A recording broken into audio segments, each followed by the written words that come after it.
And we are live. How's everybody doing tonight? My name is Anthony Brian Logan, and you're watching and/or listening to ABL Live.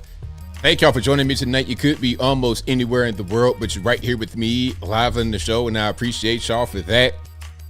We got a whole lot going on all over the internet, all over mainstream media, social media, everywhere, and I don't know where to start. First of all, Donald Trump has been convicted in the kangaroo court up there in New York City. The whole Stormy Daniels kerfuffle. Imagine going to the penitentiary to make big rocks to little rocks for paying somebody in the way that somebody else thought was improper, in a crime that shouldn't even been prosecuted because you're beyond the statute of limitations for what it actually was. We'll talk about that a little bit more a little bit later. Also, we have another rich guy trying to venture to the Titanic wreckage. This time, it's a more qualified person, and he'll be alongside a serious diver. I think the billionaire who's going to the Titanic wreckage has gone to the bottom of the Marianas Trench, which is 3 times as deep as a Titanic wreckage. So maybe he'll survive, but we'll see how the whole thing goes. We'll talk about that a little bit more a little bit later. Also, American Airlines is being sued for racial discrimination over a body odor complaint. Now, I've learned some news that might put this in context, but it still makes American Airlines look kind of weird. We'll talk about that a little bit more a little bit later. Also, the squatter issue has plagued the nation, especially in senior communities. We'll talk about all of those things and more on tonight's episode of ABL Live. And thank y'all again for being here. You guys are the best audience anywhere on these interwebs. If you like what you're hearing so far, please give the video a thumbs up, like the video, share the video, do all that good stuff. That'll help me out tremendously. We got a whole lot going on. There is a lot to discuss. We got quite a few videos you guys have not seen. We got a lot to talk about as it relates to Trump and the whole conviction kerfuffle. There's a lot going on. Now, I'm going to ask this question before we get into everything. Do you think the conviction will make people vote more for Trump or less? Now, I'm not going to do a poll right now. Maybe I'll do a poll later. But I think some people don't understand how this country operates. I'm going to get a little bit deep right here, and then I'm going to just get back to the normal flow of the show. Americans have been kind of dumbed down, not kind of dumbed down. We've been vastly, severely dumbed down over the past few generations. I would say maybe since like the 1970s, 1980s, at least. We've been dumbed down. And a lot of us don't even understand the qualifications to become the president. People are asking the question, literally, like you can see it on the Google Trends. Can you be the president if you are a convicted felon? Like, they don't understand. Listen, there's only 3 qualifications, and I find myself saying this a little bit more than I should. This should be basic kind of knowledge. This should be basic kindergarten level civics. Okay, 3 qualifications: 35 years old, natural born U.S. citizen, and you must have lived 14 years in the USA. That's it. Trump fit all of those criteria when he was elected the first time in 2016. So what's changed? Nothing. A conviction means nothing. It literally means nothing. So, but people are literally asking that question. How can you be the president if you've been convicted? It doesn't mean a thing, but people just don't really understand. They have no idea. People are just really kind of clueless about the way this country works. And a basic question like that shouldn't even really be asked. Unless you're just a new citizen and you just got here yesterday and you don't know a lot of things. Okay, if you just arrived here on a boat, a ship, you swam, you did the, Rio Grande, whatever you did, and you only speak English, maybe you might ask that question. But even actual legal immigrants, they know civics, sometimes more than Americans, which is a different story. And I digress. The whole point is, yes, you can become the president. It does not matter if you've been convicted. You could be in the penitentiary in the process of making big rocks to little rocks and still be elected president. Now, they're going to do the sentencing right before the RNC, I think 3 days before the RNC. So that's going to complicate matters. This is all just kangaroo court. It's BS. Federales, federal government, they suck. And it's been like this for a long time. So when Trump came in, it was a breath of fresh air to all of us, because he was coming in to make change in the federal government, which he did. And they did everything in their power to get him out of the way. Some people talk about rigged elections, machines, and things like this, the Mike Lindell people, but I think that's a red herring. You're looking at the wrong thing. You're looking at the machines.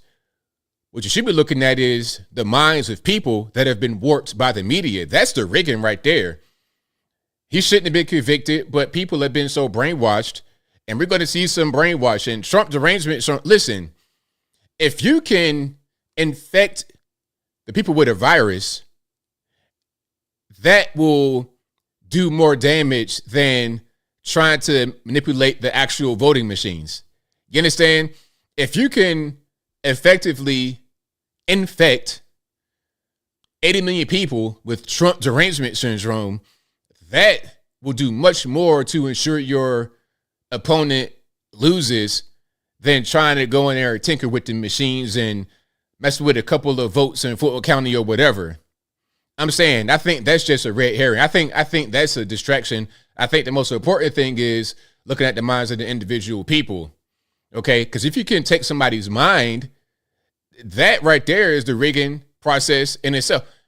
Every day on mainstream media, it's Trump bad, Trump racist, Trump. Every single day. And even though he's not in office, it's still been like that since 2015. Imagine 10 straight years of programming, literally programming. Your mind has changed. We'll get to that in a minute. We will get into all that. Okay. Now, Apple, you have some great super chats. I'm going to read those after I get done with the intro. That's a great question. I'm going to get into it.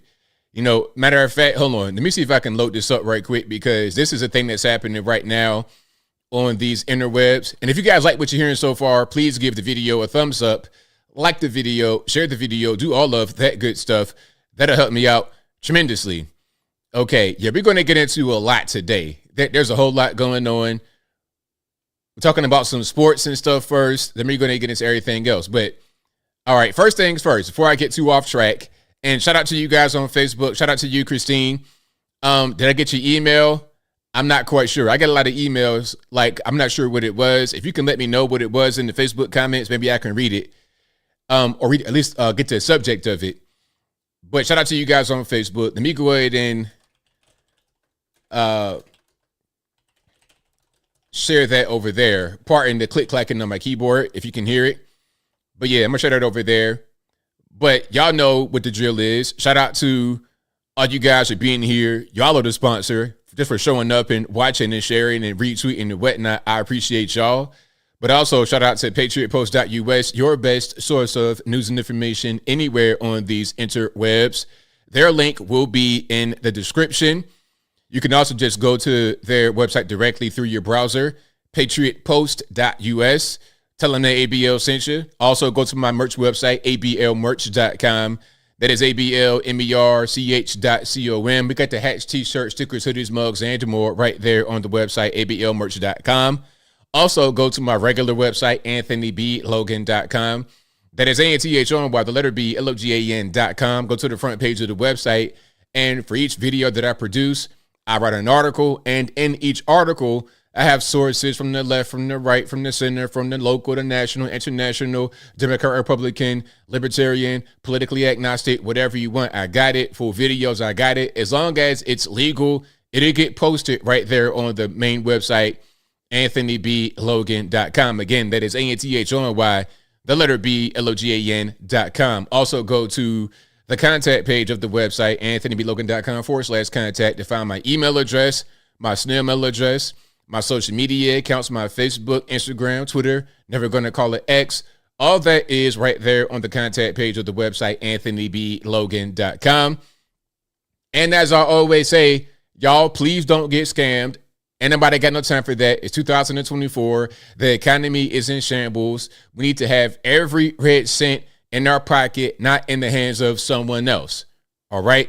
So if you're ever wondering if you're conversing with me or not, here's a couple of tips. Number one, when I post a video and you guys comment on the video and then someone replies to your comment and they look like me, they may have my picture or a name that's similar to mine, and then they ask you, can you contact me on this 75-digit WhatsApp number about cryptocurrency, about foreign exchange, or something else? Look, I don't know anything about that. It's not me. I will never contact you about some get rich quick scheme. It's not me. I promise it's not me. All right. If you want to donate to me, you could do what my man Apu right here is doing. You can also do what Man in the Face is doing and send a super chat right here on the video. There's also links to PayPal, Cash App, or whatever in the actual video itself. I will never leave anything in the comments for you guys to go to. That's just not what it is. Okay. And another way you can verify, just go to the website and look at the method of communication. My email address is contact@anthonyblogan.com. That is the only email you will ever have for me. My email is not, I'm a Nigerian scammer 007 and I live in a Nigerian hovel with 85 other guys and it's 2 square feet by 2 square feet at outlook.com. Nor is it, I live in Eastern Europe in a nondescript country with a VPN. I'm covered in borch head to toe. Okay. My babushka's in the back, knitting the sweater at hotmail.com. It's not me. I promise it's not me. I don't sound like, if it does, it does. I don't sound like Vladimir Zelensky, Vladimir Putin. I don't sound like Vladimir, Boris, nothing. It's not me. I don't sound like this. I don't sound like this either, huh? I don't sound like Adewale or anybody like that over there. It is not me. If you hear this voice on the other end of the phone, it is not me. I beg you. It's idiot. Don't be idiot today. We don't have time, huh? Your father will be embarrassed, okay? Your father will be embarrassed.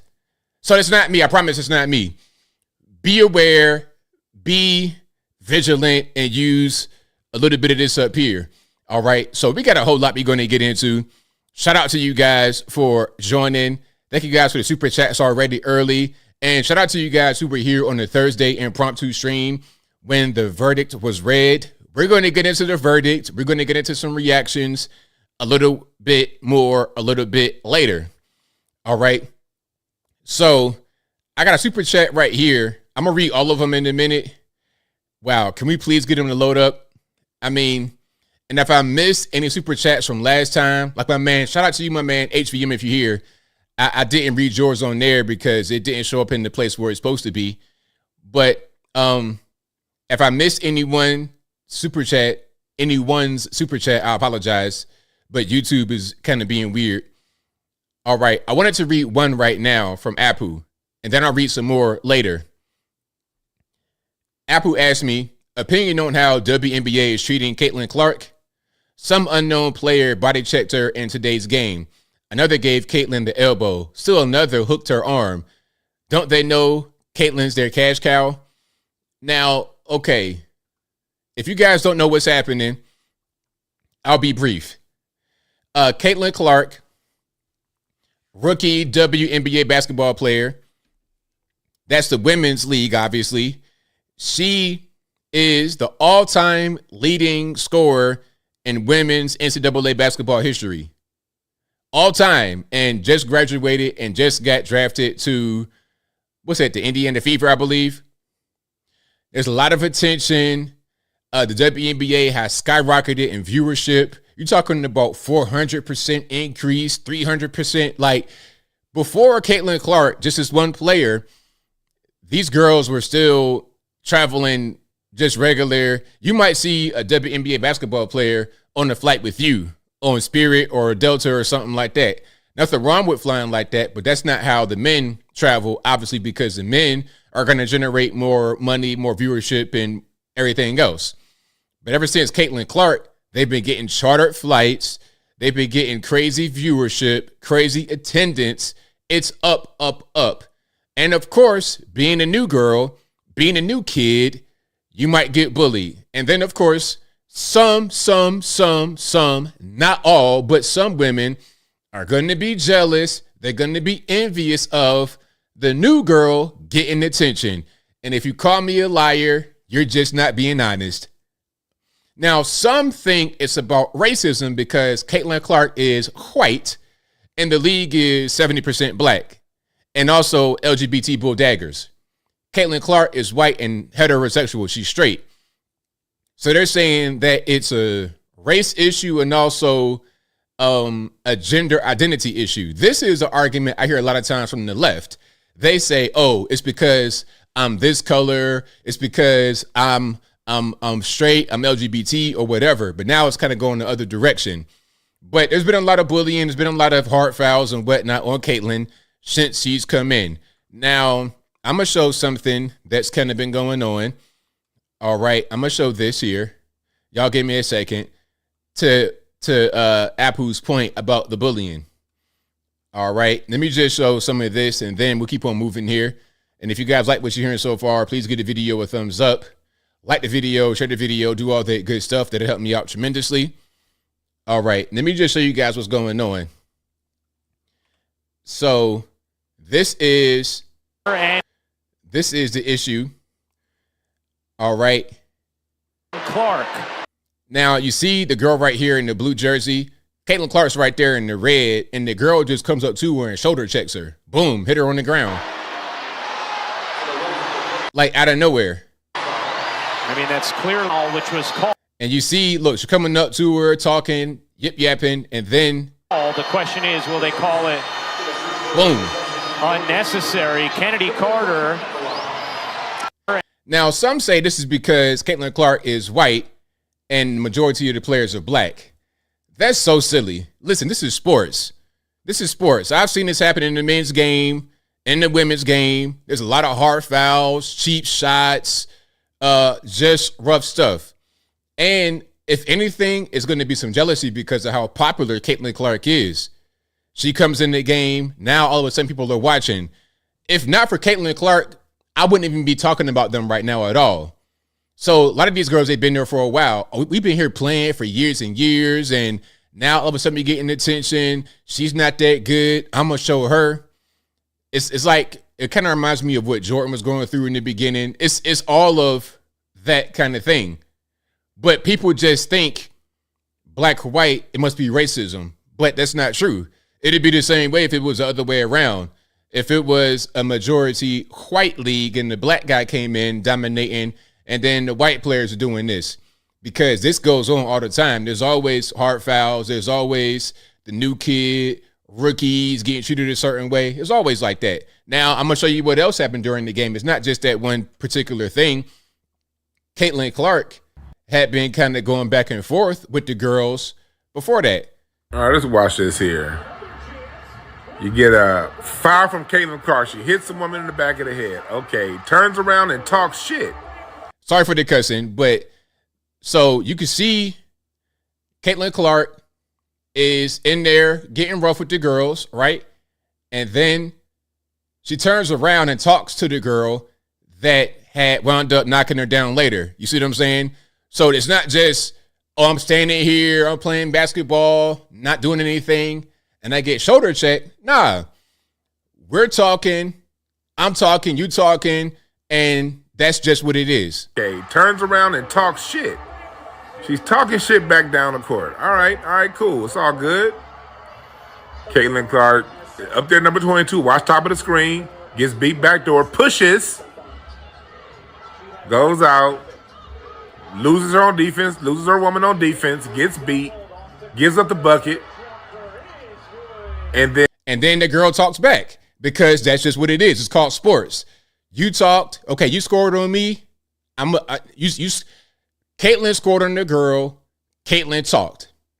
The girl scored on her. She talked. They're going back and forth. This is called sports. And now the reaction. Now look at the reaction. Is, will they call it?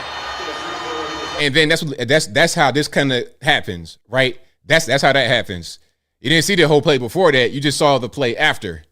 That's all. It's simple. It's simple.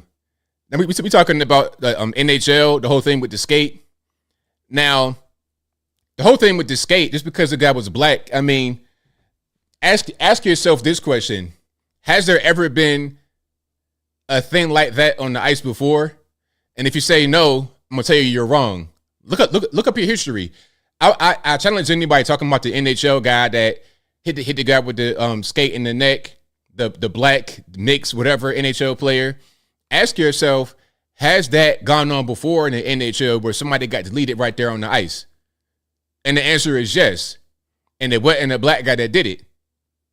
But it's easy to see one incident, most recent thing, highlighted by the media and just say, oh, well, it was a racial incident. I mean, look, you're playing hockey. You have on razor sharp skates. They're allowed to fight. And look, they're allowed to fist fight in hockey. They do the checking into the window. And sometimes it could be accidental. It could be on purpose. It could be whatever. But I can guarantee you that wasn't the first time someone was deleted, not just injured badly, but deleted on the ice. There was actually a case in the early 1900s where there were murder charges brought, but they were eventually dropped. Murder charge, not murder, not manslaughter, but it got dropped because somebody got deleted on the ice in the very same way. But because it wasn't a black or white thing, there's no way to sensationalize it. Therefore, you don't know about it. You understand? Okay, and then we could talk about Tanya Harding and Nancy Kerrigan. Okay, we can talk about that. If you guys don't know about that, this was, 1994? Tanya Harding had Nancy Kerrigan attacked with a lead pipe on the way out to the actual ice skating rink. Now, Tanya Harding did not do it herself. She had her husband or boyfriend and his friend do it. Okay? Like, they went to jail behind that. The husband or the boyfriend, they went to jail behind that. They actually got locked up behind that. And that was, everybody involved was white. But again, it's not a way you can sensationalize that and make it be about playing the race card. I don't like playing the race card at all. I don't care if it's black on white, white on black, whatever kind of color on whatever kind of color. I don't like playing the race card. Now, here's an example of another rookie in the WNBA getting hated on, Angel Reese. Now, Angel Reese is beautiful. Some of you guys might not like Angel Reese in the way she looks, but I think she's gorgeous. And you know how women are. Not all, but some. When you got a really pretty girl and she's getting attention and the other bull daggers on the court are not getting attention, they're not going to like that. And she's a skilled basketball player, they're not going to like that. So as a result, she's a rookie, she's getting targeted too. But because she black and the majority of the league is black, there's no race card to play. Okay? Now here is Angel Reese. If you guys don't know. Let me get these shoes off. A bad, you can't stay too bad too long. Now, that's Angel Reese. Now, for me, she's just fantastic. Real tall, athletic, pretty, really, really, really, really pretty girl, right? And as a result of her being tall, pretty, skilled basketball player, women are going to hate, all right? Now, let me show you what happened to her. This is recently, just a couple days ago. All right, she's playing. Man, that's her right there with the ponytail. And then one of the bull daggers, one of the existing bull daggers in the WNBA, clotheslines her on her neck. Look at this. kind of wicked right there. So you can see right here, number 10 on the right-hand side is going to clothesline Angel Reese, number 5 on the left. Gotta be an upgrade. Look. Oh, pardon me, not number 10. So Angel Reese is under the hoop, and then to her left, she's going to get clotheslined by one of the bull daggers. Gotta be an upgrade. Look at the hand on the neck right there. Look at that. I mean, she's grabbing her neck. Nowhere near a basketball. Yeah, and then pulls her down. So is there a race card to be played here? Or is it just sports, competition, hard foul, bull dagger, jealousy, envy? How is that any different than what happened to Caitlin Clark? It's all the same. But sometimes when there's no race card to play, you can't really, you can't say, oh, it's because she white and they're black. It's dumb, man. I hate the race card when it's played. I'm really just kind of tired of it, to be totally honest. When I first started doing YouTube, my intention was to kill the race card. I wanted to delete the race card. I wanted to delete it, but it's still here. So my job is not done. My job is not done. Yeah. So yeah, it's a chokehold, a clothesline, stranglehold, looking like WWF out there. Yeah, exactly, Rex Rocker. It's basketball, not WWE. Right. So that's my thing, man. At a certain point, they're playing sports. And sometimes you got heart fouls. You got things like that go on. And yeah, Bill Lambier. Hey, shout out to Bill Lambier. One of the OG enforcers in the league, a white guy. And nobody said Bill Lambier was a racist when he was beating up Michael Jordan and people like this. He was just considered a dirty player, if anything, and an enforcer. You want to come down the lane of Bill Lambier? Okay, well, you're going to get punched right in your face. And there was other guys that would do the same thing. Your Charles Oakley and even a Charles Barkley, people like that, they would be the enforcers of the team. Dale Davis, Antonio Davis, they would do that back then in the 90s, early 2000s NBA. Nobody said it was about race. All right, but anyway, that's pretty much that.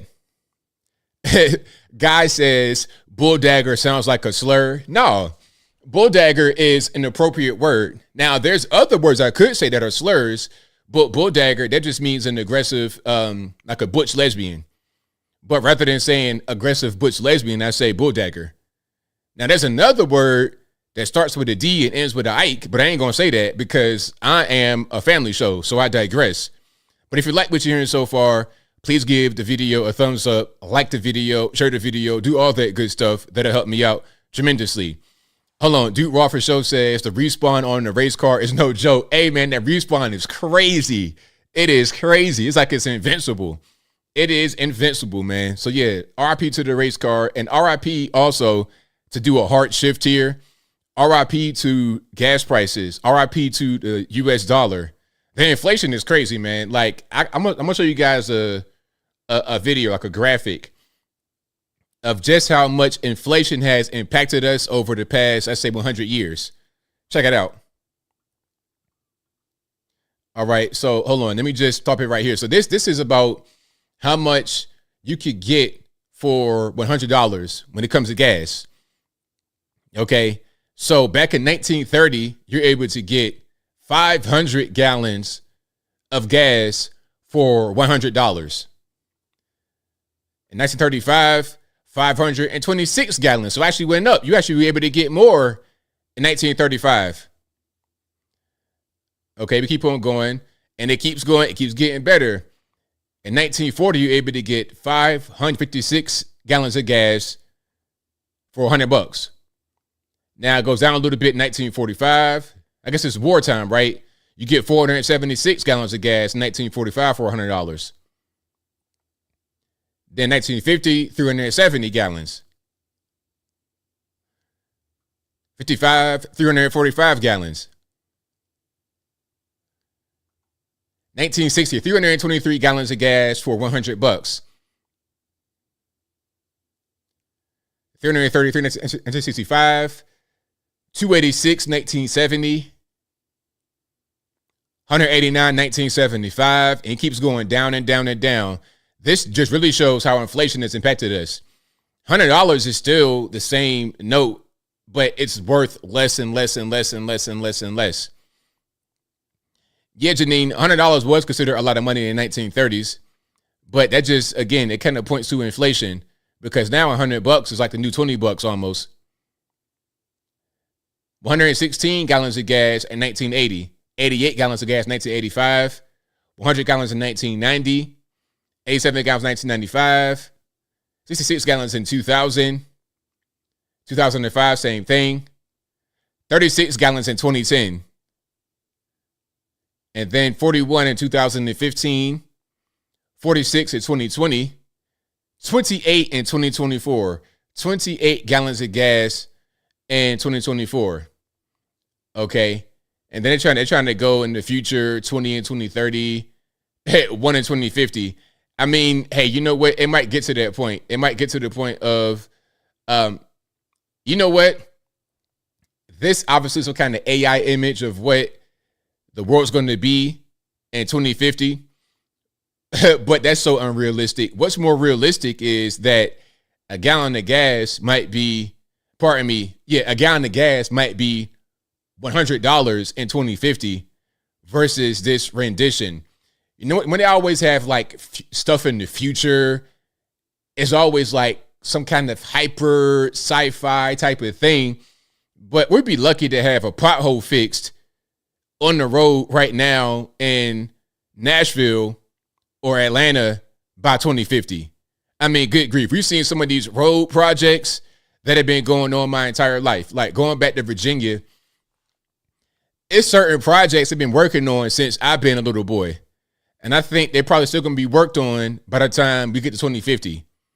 It's not going to be that much different in the USA. If anything, it'll kind of decline a little bit more, but that's a different story. And I digress. So what do you guys think? Do you think that inflation's gotten out of control? Is it going to get any better? I don't see how it gets any better. They keep printing and spending money. Now, here's a look at some housing. Welcome. All right. This is going to show some inflation just a short period of time, like probably pre-scamdemic or during scamdemic until 2023. Okay. Check it out. Welcome to a game called Guess How Much It Is Now. This video goes out to all the greedy, delusional house flippers and corporations in my area who are buying houses like this and doing too much. So this is a photo of a house in Beacon, New York, about 55 miles north of New York City, and it was taken in 2019. And here's a quick look at the other houses in the neighborhood. You see it's your typical small northeastern town. And a year later, the house was sold to someone or something for $260,000. And this is what it looks like now. And as you Ew. Like, what is that? Hold on. Do you see this now? That's crazy. That's like an artist rendition, but no, that's a real picture of the house. Okay, before he gets to the actual price of how much it's going to cost and whatnot, you see the after, what they did to flip it, to renovate it or whatever. So do you like this better or do you like the original better? I mean, the original is kind of plain, kind of old. If anything, I would have just fixed up the old house. The roof, obviously, get the roof tightened up. Maybe I tighten up the front, the little wheelchair ramp or whatever. I might just make it a little bit more updated, but I wouldn't do this to it. I wouldn't do that to it at all. That's not really where I'm at. And this is what it looks like now. And as you can see, whoever or whatever bought it, gutted it completely and started over. Here's some pictures of the inside. You can see completely redone. It's giving midlife crisis, recently divorced. And here's the fun part. Shocker, it's on the market again after all of these renovations. And I want you to guess how much they put it on the market for. Okay, so the house was sold in 2020 for $260. 200, I can't even say it. $260,000. That's what it was in 2020. So guess how much it is going for right now after the renovation and the quote unquote upgrades. I'll give you 2 seconds. You're wrong. The answer is $1.25 million. Yep. I'm kind of speechless. I didn't even see that coming. I didn't really watch the video before I played it. I saw like the first second of it. I knew kind of what it was going to be as far as like a reveal, but I didn't know the price. This is, they listed at 3 bed, 3 bath, 2,318 square feet. It was sold in 2020 for $260,000 in 2020. And now, after they've changed it, it's going for $1.2 million. $1,249,000. $5 million. Yep. That's what I said. Now, this, where is this at? This is in somewhere in New York. Beacon, New York. Now, do you guys know where that is? I don't know where that is. Hold on, I'm gonna look it up right quick. Beacon, New York. So this is like close to Poughkeepsie, Fishkill. This is like on the Hudson River, but way, way, way up. Newburgh. It's kind of up away from the city. Like if you were to drive from Beacon, New York to, let's say, Manhattan. Let's just do that. How long would it take to go from Beacon to Manhattan if you were to drive? Okay, you're talking about an hour and 18 minutes away from Manhattan driving, considering there's not a lot of traffic and whatnot. Okay. So that's what you're going to pay to live in Beacon, New York. 1.25 million. You should live there, niece. Well, hey, that's what's happening to your neck of the woods. That is what's happening. Styles B says, I bet in 2003 it was worth 100 grand. Yeah, of course. That's what's happening to our properties nowadays. All right. Let's keep on going. If you like what you're hearing so far, please give the video a thumbs up, like the video, share the video, do all that good stuff. That'll help me out tremendously. Okay, now let's check out, speaking about housing and locations, that was Beacon, New York. Now we're going to go across the pond to Paris, France.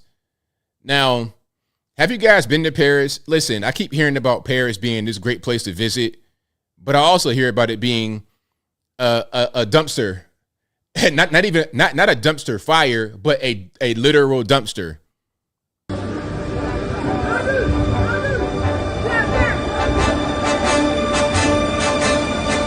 All right, we got music in the background. Let's not have that happen. But yeah, this is Paris.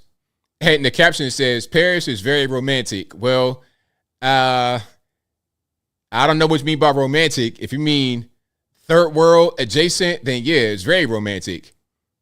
People just sitting on the ground. I mean, how long has this been going on where Paris has just been like a dump? I guess it was a dump before, like I said in previous videos, where they abandoned the people, went to Versailles and whatnot. But yeah, it's pretty rough, man. I wouldn't go, man. I can only imagine the stenches. We're going to get to the smells and whatnot in a minute. We're going to get to that in a minute. But yeah, that is not where I want to be. Yeah, free housing out there on the ground. Now we go to Los Angeles. Look at the mill or a black building hunting. Like a police car is just crashed and abandoned. Well, it's somebody right by the car. They're now caller But a police car crashed into a pole. reporting. Look at the mill or a black building hunting ready up. We got some e-bikes on the ground.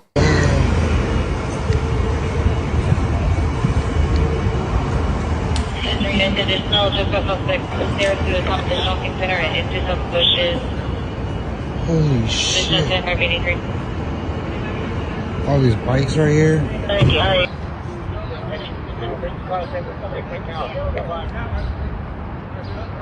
Now I guess somebody is in the process of being arrested. And are you in the bushes, sir? Come on out. We don't got all day. They're now So yeah, that's LA. Shout out to Los Angeles. Here's Portland, Oregon. We got music in the background. Now I don't know what he's going through. These drugs, man, these drugs are tearing y'all up. Okay, we got a Free Palestine porta potty. Okie dokie, tagged up pretty heavily.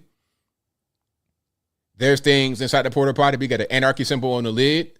That's fantastic. Imagine that smell, or don't. A porta potty in the middle of nowhere for no reason. And this is more of the same thing that we've seen before, but it's all over the place. And at a certain point, you got to say that these cities have become dumps. Where's the good location? I think that a lot of the cities specifically have been abandoned. And if you want to have any kind of good time, you can't live in the city. Look at all the tents. I mean, what are we doing? You got to live on the outskirts of town to live in a good area. And then the thing about it is, if you live on the outskirts, you live in you're spending an arm and a leg to live there. Isn't Bend, Oregon, outside of Portland? Or maybe I'm not saying the right thing. That's like far away. How far is Bend from Oregon? Pretty from Portland. That's pretty far. But you got to kind of like be far away from Portland to have a good experience. I would presume, because what is this? You got RVs lined up on the side of the road. These are people that are just living homeless. Okay, now you got a burnt up RV. What happened there? Who knows? Democrat policies all day long, and it's creating the big divide between the haves and the have-nots. Now, here's a elderly man getting pickpocketed at Costco in Portland. All right, let's see what's going on here. Do we have sound? No, we don't. Let me just throw it on the screen for you guys. So here he is, just taking his stuff.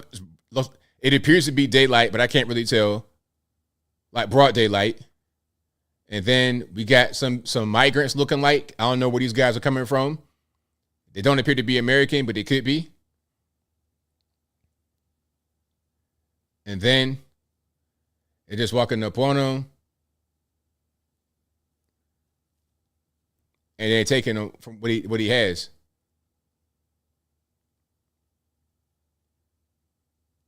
Yeah, obviously some guys that may not be from the USA, clearly. And then this man, 93 years old, just minding his business, trying to get some groceries, and they pickpocket him. That's what's going on out there in Portland.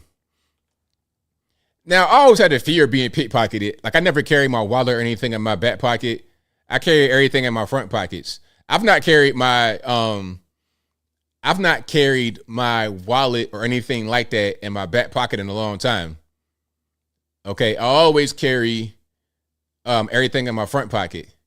And anything I have on me, you can't really get any money from. Like, if you take my credit card, I can dispute it and you're not really going to be able to use anything. I don't have a debit card or anything like that in my pocket, so you're not going to get anything like that. Now, here is back in LA, staying on the left coast. Now, here is the Walk of Fame in Hollywood. Now, if you're a tourist and you want to go to Los Angeles and you want to go to the Hollywood Walk of Fame, well, you may be greeted by this kind of activity. I don't give a fuck. Sorry about the cussing. About this stupid Illuminati.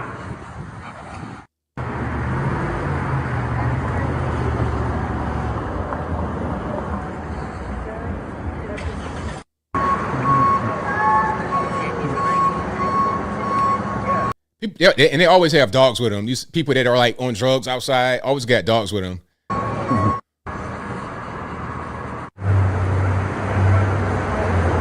Imagine my man right here.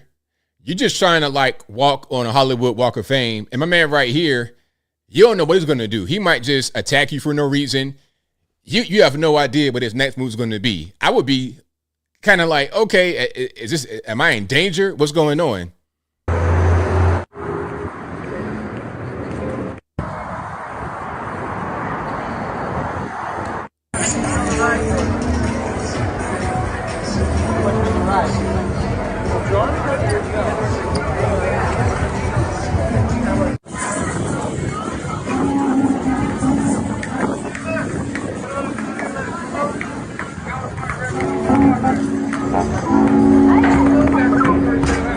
Have a little bit of fun out there playing basketball with no hoop.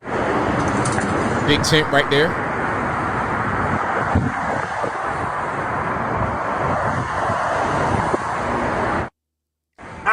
Yes, that's what's happening out there in Los Angeles. Okay. Yeah, not very inviting at all. Not very inviting. I don't like it. Now, okay, speaking about from earlier, the whole thing about race, because people talking about Caitlin Clark and all that, and it said it was racism. Here's a video I want to get you guys' opinion on. Okay, now this is a hip hop cookie shop. and I don't know where this is specifically. Hold on, let me just make sure I'm saying where it is. It's a hip hop cookie shop. And people said that it was racist because it's whites who are behind it. Let me see, where is this? This is Indianapolis, Indiana. Okay. Indianapolis, Indiana. They have a hip hop cookie shop and it has white owners. People are saying that it's insensitive and it's racist. Let's check it out. Hip hop cookie shop is creating a buzz, but not in a good way. Alex Bates, Scott Sandoval takes us into this cookie shop and takes a deep dive and tells us why the business is in hot water. Cookie Plug's opening week was anything but sweet, with some Hoosiers calling their marketing strategy racist or misappropriating black culture. Those comments are hurtful, so I'm not even watching it.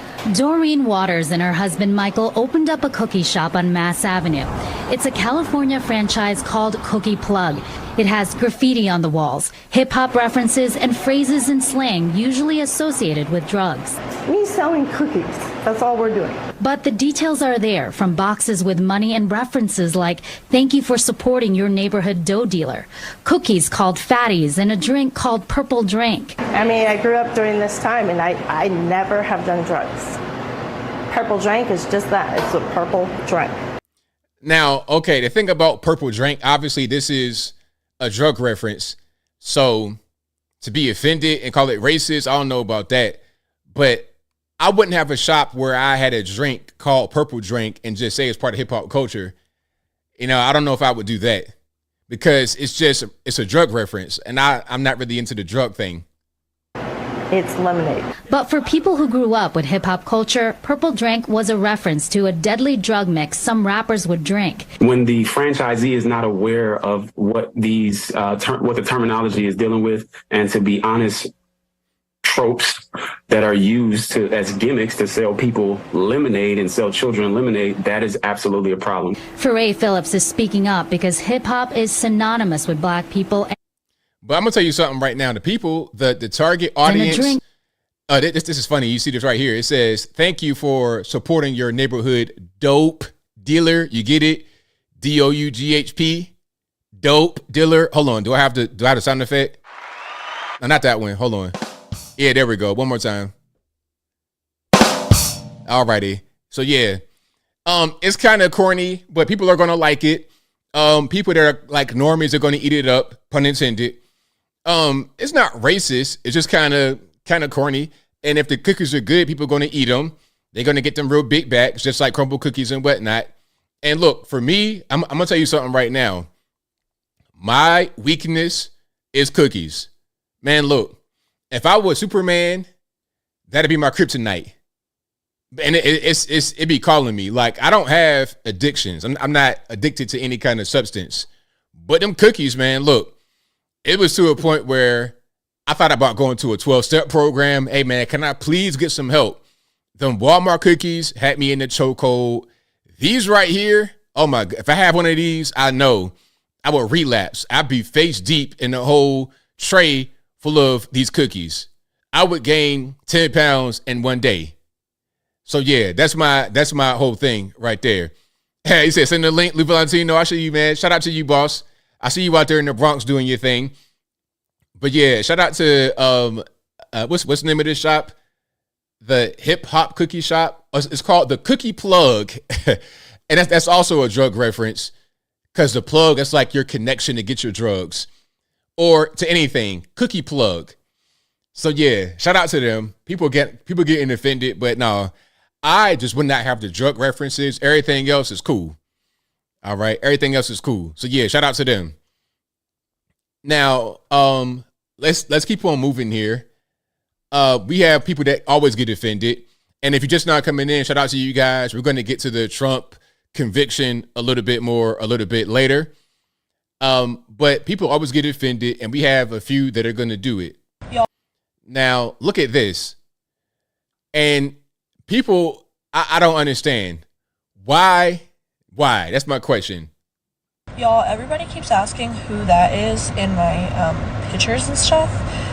Because, like, I'll post these pictures sometimes. Y'all, this is me in 2021. So, 3 years ago. That was me. So, this picture, that you see on the screen, that's her. That's her. The top picture right there, and on the bottom, that's also her. Now, for you guys who can't see the screen, what we're dealing with right here, on the top, we got some kind of Avril Lavigne, skater boy type, you know what I mean, 2006 regular white woman.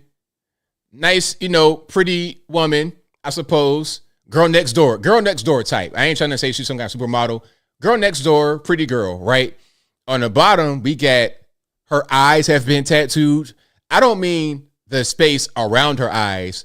Her eyeballs have been tattooed, okay? And she also has a big tattoo on her forehead of an upside down butterfly. There's also tattoos under her eyes, over her nose, and it appears like she has tattoos on her neck and chest and her hands everywhere.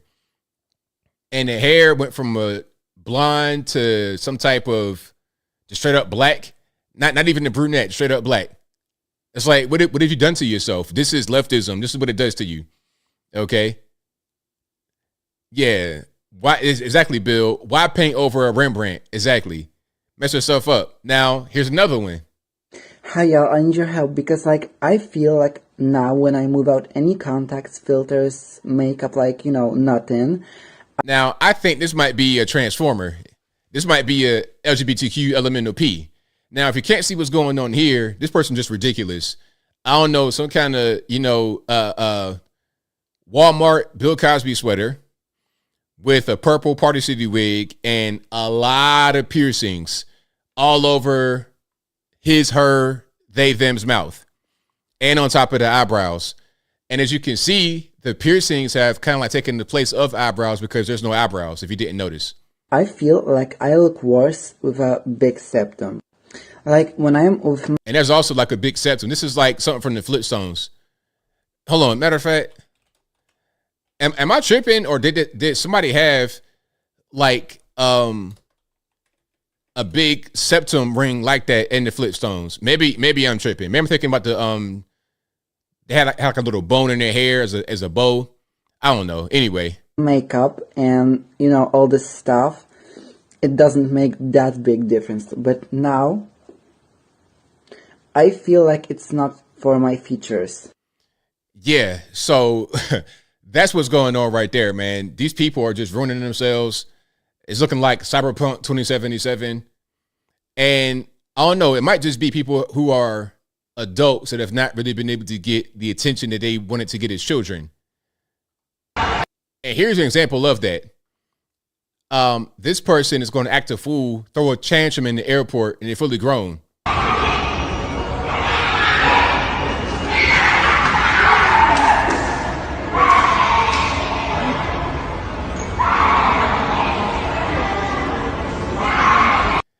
Now, I don't know where this is. It could be Asia. I'm seeing quite a few Asians. I'm seeing some Asian writing, and the guard looked like he might have been Asian. I don't know where they are.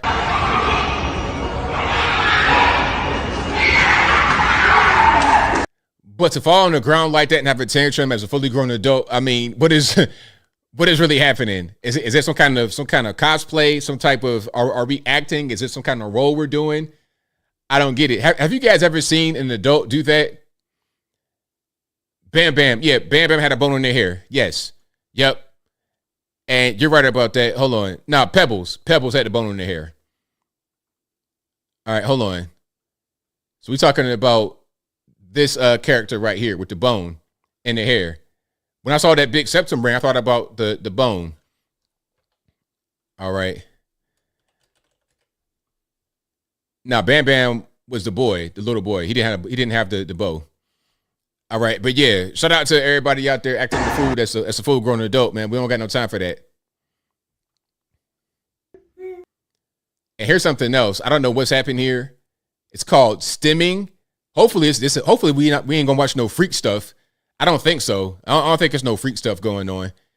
But this is called stimming.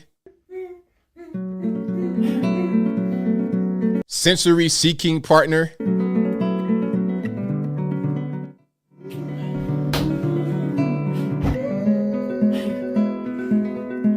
Okay, so you know what? you know what's going on. We got Pride Month happening right now. Maybe we should have a mental awareness month. Is there a mental health awareness month? Maybe. Here's my suggestion. It might be kind of a wild suggestion, but here's my suggestion.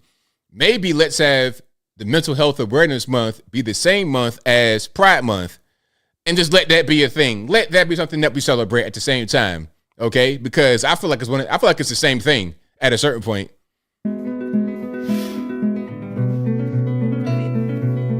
Okay, let's see. Nah, we about to get to some freak stuff right now. Wait a minute. Let's not. Whoa, sir, they, them. Let's not, pull the stuff out. We ain't gonna do all that.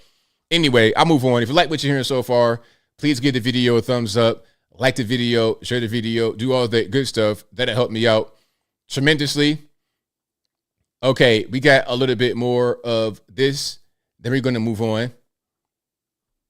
All right, here's a Walmart ad for you guys on Pride Month. Queer people have magic that we can share. We're lucky enough to be in the Walmart Pride collection this year. Total dream come true. It's not every day that I see my products in a Walmart. It's important to me to share my art. No one can make the art that you make. No one can say the things the way you say them. There's a lot of opportunity to uplift with a bit of playfulness and imperfection. The world needs to hear what you have to say and your story. Oh boy. It's always like this every Pride Month, but I got to show you guys a picture of one that's been around for a long time, and it's not going to change no time soon. And this just kind of goes to show that a lot of this stuff we accept. It's just part of what we want to do at this point. All right. So what's not going to happen is we're not going to see this change.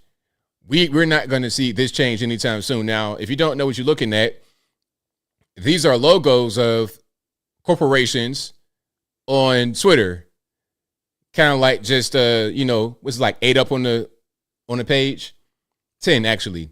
And you can see Mercedes-Benz has the rainbow colors, but Mercedes-Benz Middle East, there ain't no rainbow colors on that one. BMW, same thing. Middle East BMW, nope. Cisco, Lenovo, and also Bethesda. All of the ones on the left have the LGBT X, Y, and Z going on, but nothing for the Middle East.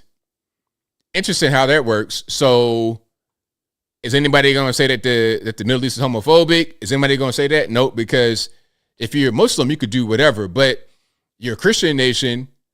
Have we accepted it? Have we pretty much just given in? And if we've not, I can't tell. I can't tell. They could do whatever, but us, it's not really that way. Okay, it's not really that way. All right. So it is what it is. Let's keep on rocking and rolling here. And we will get more into it. Hold on one second. We got some really interesting clips. Some very, very interesting clips. And I got a good one. Play something positive, ABL. I promise I will, but one more kind of crazy one. This person has tattooed themselves. Not an LGBT, but a woke tattoo. Now, and not only is the tattoo woke, but it's kind of raggedy. I think it's a tattoo. I don't know what's going on. Let's watch. Messed up and my skin is gross. Now, this says Black Lives Matter on this white lady's arm. Go ahead. Oh, okay. How did it mess up? Because I'm old and I have like no fat here, it's just all skin. Okay. So you see as it's going up and it's fatter, it's not messed up. Like here. Yeah. Wow. Yeah. Okay. You go. Oh, Black Lives Matter. You go. So yeah, she got Black Lives Matter tattoo on her arm, and obviously she's a little bit up there in age, and she probably got that tattoo recently, and it's kind of smudged. The matter looks like it's pretty decent, but the Black Lives part is a little bit weathered. It's like somebody drew it on with a Sharpie and then smudged it. Is it fake? You think it's fake? I don't think it's fake. I think that's dead real. And if it's fake, why would you do that to yourself? Why would you put that on your arm? Like, what is the purpose? Tell me the reason why would you do? How can you benefit from that at all? Why? How would that video help you? Like, what is the purpose? Now, here is a good Pride March, okay? We know we got a lot of pride marches happening. We got guys fully grown, throwing their twig and berries everywhere. But this is an actual good pride march, okay? Check it out. This is going to be in Serbia, all right? This is a family pride parade. Not an LGBT, but all about family. Husbands, wives, and their kids.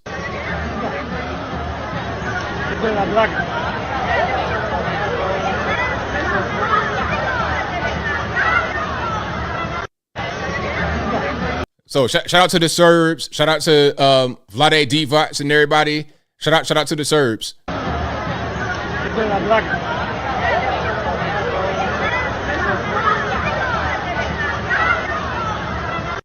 So a family pride parade, I can get behind that. You know, all the woke LGBT, elemental P. Let's go. Let's not have that and have a real pride. That's what I'm talking about. Straight pride. There you go. Family pride. Husband, wife, kids pride. That's what I'm talking about. Now, I think I'm going to do a video specifically about on my Uncle ABL channel. And shout out to you guys who are watching and supporting the Uncle ABL channel. We're doing really good over there. Thank you for watching. And if you're not subscribed to the Uncle ABL channel, please do so. There's always a link in the description. And I'll spam it right here in the chat. I think what I'm going to do is make a compilation video of useless college majors and what people are majoring in. I may do that on this channel. Maybe. Give me a second here. Hold on. There we go. I may do that on this channel. Now, I showed on Wednesday stream a video from NYU about certain college majors people had. And some of these things didn't make any sense at all. Let's see what these individuals are going to be majoring in and how much money they're going to be requiring us to pay when it comes to forgiving their student loans. Check it out. Latin American women in visual culture. Yeah. Hi, I'm Melanie. I'm studying the unseen body in creative spaces, erasure and exposure of the queer. Okay, if you didn't hear that, it was pretty quick. She probably rehearsed it quite a bit. She's studying. Oh, here's more NYU. You're studying the unseen body and creative spaces of erasure and exposure of the queer. How is that going to translate into anything beyond Starbucks barista? Erasure and exposure of the queer. Yeah! Hey, I'm Nina, and I studied the arts, education, and social justice. Yeah! I'm Joyce. I study decolonial intimacies, indigenous politics of resistance. She studies decolonial intimacies, indigenous politics of resistance. I mean, look, maybe I'm just dumb. Maybe my IQ is just not where it should be. It's room temperature at best. It's just not really clicking the way it should be. But what do these majors mean? What are they saying? What language is this? Am I reading and speaking English or something else? What's going on? Yeah! I'm Victoria, and I studied remembering or forgetting, navigating international conflict through collective memory. Yeah! Hi, I'm Iman, and I study monstrosity, the subaltern praxis. Or should I say I created it?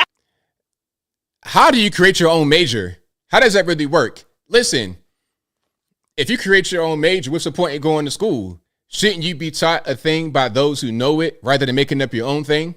I don't understand. So she's studying the theory of monstrosity, the subaltern praxis, or should I say, you created it. Okay. Created it. Yeah! Hi, I'm Nunyala. I'm studying living artfully, art as ritual therapy and pathways of decoloniality. Yeah! I'm Naomi, and I'm studying Black political economy. Yeah! I'm Natalie, and I'm studying fashion history and gender studies. Yeah! And I studied phenomenological approaches to Black womanhood, specifically. They ain't let her finish. They ain't even let her finish. I mean, listen. I mean, Starbucks barista at best. You're going to be asking, do you want stevia or sugar? Hi, my name is Marie, and my concentration is the radical disruption for survival, development in sub-Saharan Africa, through social anthropology. Hi, I'm Kira, and I study textiles and environmental justice. Yeah! I am self-connected to the intersectionality of medicine, racial disparities, and women's health. Okay, so yeah, the sound kind of going out on that one, but you get the idea. These majors, listen, man, like people ask me sometimes, they call the show. I get some young callers, they call the show sometimes, and they ask me, hey, ABL, I'm thinking about going to college. Okay, what should I major in? What should my next goal be? And I say, whatever you do, pardon me right here as I get myself together. What I say is, whatever you do, have a game plan about what field you want to get into. Are you going to enjoy it? What are your skills right now? How are you going to make money? Do you need to go to college? Can you go to a trade school? Can you become an apprentice somewhere? Sometimes college is needed and sometimes it's not. It all depends on what you want to do and how much money you're going to make. Is it going to be a crowded field? I would say have a game plan before you go to college. If you just go to college and make something up, that's not going to help you. You're going to be stuck with a crazy student loan debt. And all you're going to have is a degree in underwater lesbian basketball even the show for it. Is it worth having the whole mortgage on your back for a useless degree in underwater cosmic lesbian bull dagger basketball theory? Is it worth having that degree with the mortgage on your back? I don't understand. Make the investment be worth it. Make it be worth it. All right, let's keep on going. If you like what you're hearing so far, please give the video a thumbs up, like the video, share the video, do all that good stuff. That'll help me out tremendously. Styles B says, I would fear them actually getting hired in their field. But the question is, what is their field? What is their field, though? What was one of those majors? The paradox of the praxis. What is that? What kind of career field is that? Again, stevia or sugar, milk or cream. That's what I hear. When I hear those degrees, I hear Starbucks, Walmart, Target, dog walker, babysitter. That's what I hear. Okay, anyway, I digress. Now, speaking about Transformers and whatnot, this person is talking about Donald Trump. Now, we're going to get into Trump and some of the reactions. Okay, hold on. Before we do that. Nah, actually, yeah, we're going to do that right now. This person is talking about Donald Trump. And I hope they just don't show this person fully, because this is one of those New Yorkers that likes to go topless. So we're not going to see that part. This is a family show. All right. And for you nasty boys out there, you thirsty guys out there, you don't want to see this person without the top on. Okay. You talking about, I actually just kind of saw it a little bit on a different thing by accident, and I'm scarred for life. Okay. I wish I could unsee it. I wish I could just do the little Men in Black memory thing on my face and just not see that no more. But I digress. Let's check it out. Deserve jail, man. You know, you belong in jail, Donald. I used to love you, but you let me down. You let me really down with the COVID and January 6th. So I hope you go to jail, and I really do. I think if we did what you did, we'd be in jail already. So there wouldn't even be a trial. We'd be in jail. You deserve jail, man. You know, you belong in jail. Hold on, I see a comment. Blue Butterfly, I'm not trying to insult babysitters. You know, you gotta have babysitters, you gotta have nannies, you gotta have cooks, you gotta have baristas, you gotta have Walmart employees.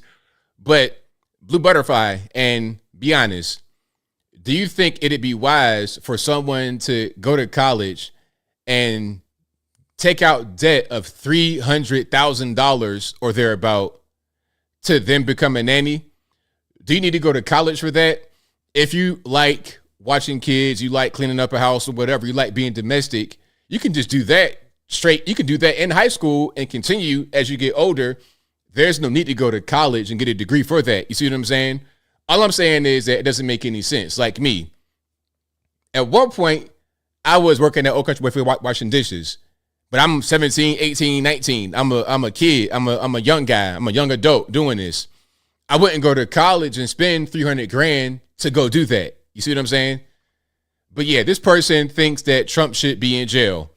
All right. So I think their word might not be the best.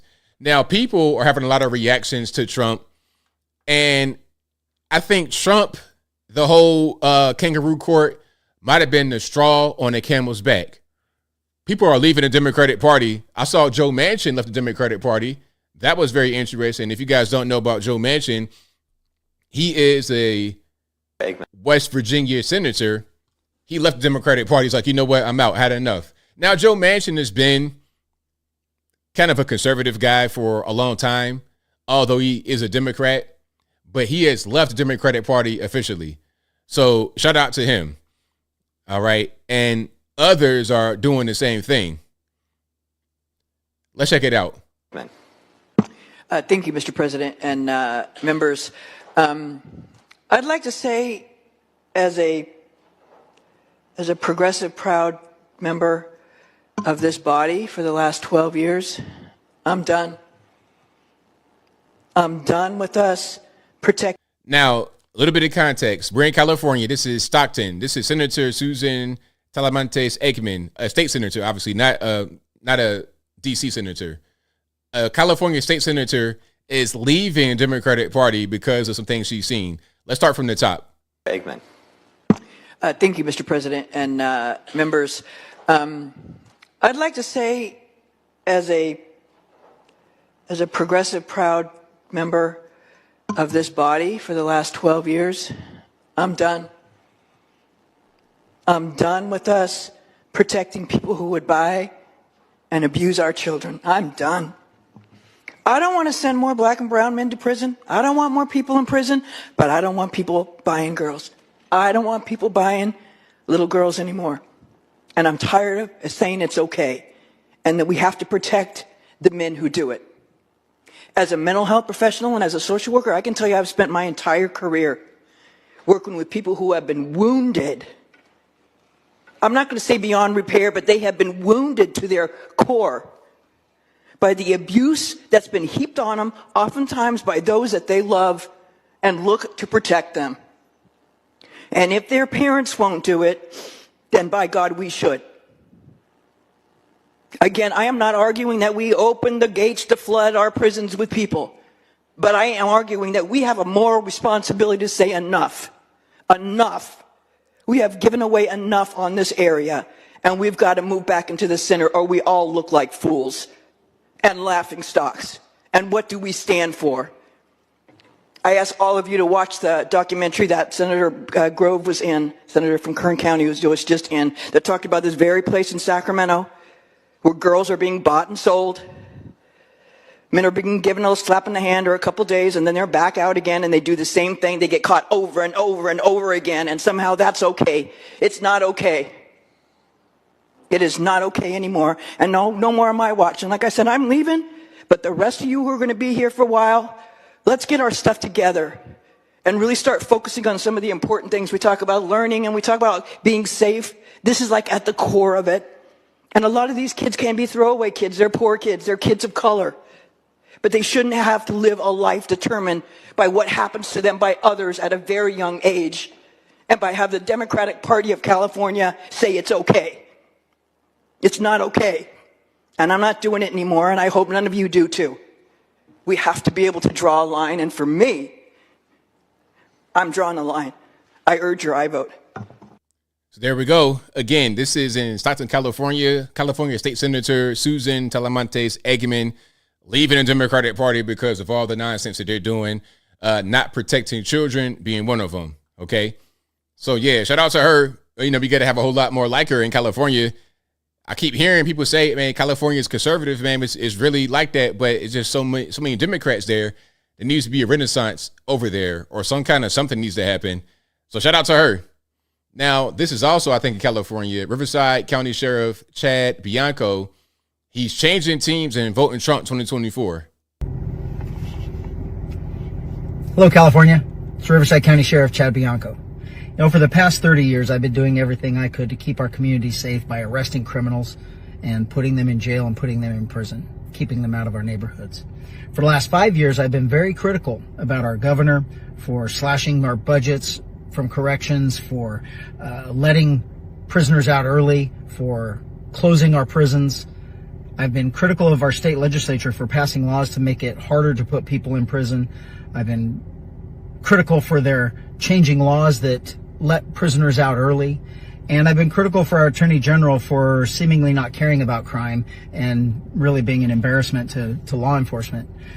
And this love affair that our governor and our state legislature have with criminals is based on the belief that criminals are not responsible for their own actions. They're a victim of society. And really, it's our fault. It's society's fault. It's business's fault. It's cops' fault. It might be my fault. Law enforcement, apparently, if you listen to our governor, is systemically racist. If you listen to our legislature, our laws are systemically racist. Our judicial system is systemically racist. All of these people that are being put in jail are because of law enforcement bias and DA bias and all of these things. And so they let them out. They give them food. They give them housing. They give them money. They give them drugs and alcohol now. And I got to be honest, I'm getting tired. I'm getting tired. And I'm wondering if I'm having a change of heart and deciding that, you know what, maybe I've been wrong. And I think I'm going to change teams. I know it's going to make some of you angry. I know that you're going to be mad at me, but I'm going to change teams. I think they're onto something, but I don't think they're doing enough.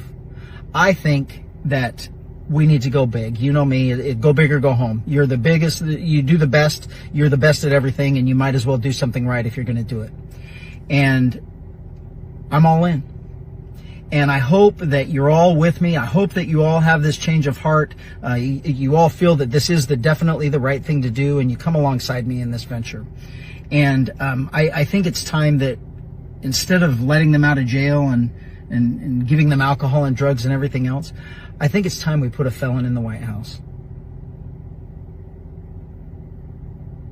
Trump 2024, baby. There we go. Shout out to my man. Shout out to him. I'm reading the comments. You guys says that he's been conservative for a long time, never been a liberal. Well, he might have been conservative, but kind of like a Joe Manchin, conservative, but not voting that way. And we got to get guys to actually vote that way to make something happen. Okay, we gotta make that happen. So shout out to him. Now, shout out to Atlanta. My favorite city in America. These guys are crazy. It's like a GTA server in real life. There was somebody in East Atlanta walking around with a Trump outfit on and bars in front of him. Now, some may try to say that they're trying to joke or whatever, but the cultural impact of what happened with Trump, I think maybe the people, the powers that be, kind of underestimate. This is going to be something that the whole world looks at. It's unprecedented. It doesn't happen. And everybody's going to notice. Everybody is going to be talking about it, whether it be positive, negative, whatever. You got a guy out there with a Trump outfit on. White guy, looked like it too. Not even the mask. Well, he might be black. I can't tell. Probably a black guy with a Trump mask on. In East Atlanta, Edgewood, okay, with a Trump mask and some bars in front of him. Okay, this is going to be something that the whole world will look at. The whole world will take notice about. Okay, now you have some other guys that are on the other side, and this is the kind of thing that they're involved with. Okay, this is the other side. These are the Biden guys.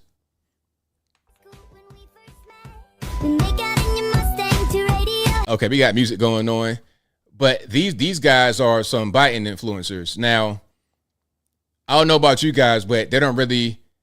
That's not really who I'm worried about at all. Yeah, I don't think these guys are going to be a big problem. If we lose to these guys, then I don't know, man. The hope for our future is pretty much a wrap, man. I'm not trying to lose to Colin and Dylan. You know what I'm saying? That ain't really going on. All right. Now this person, another Biden supporter, okay, is reacting to Biden being convicted. Oh my God! Some questions that some of you might have. Can a convicted felon run for president? The answer is oh my God!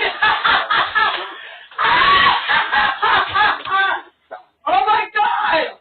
For himself, for president. The answer is it depends on the state. Trump was convicted on 34 counts, dude!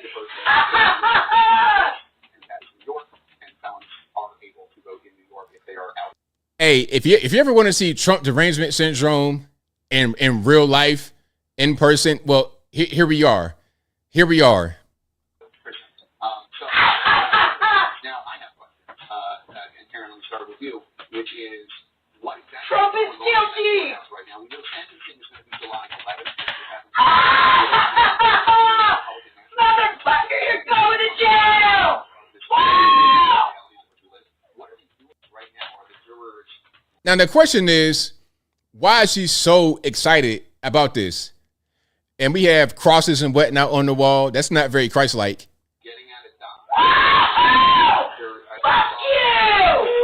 F you, but we got crosses on the wall. Okay, is that what we're talking about? And then why be so celebratory? Fuck you, Trump! Fuck you!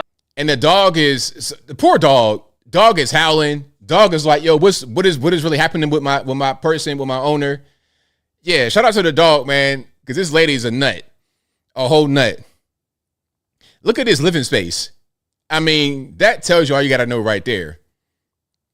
That tells you all you got to know right there. I can smell that space from right here.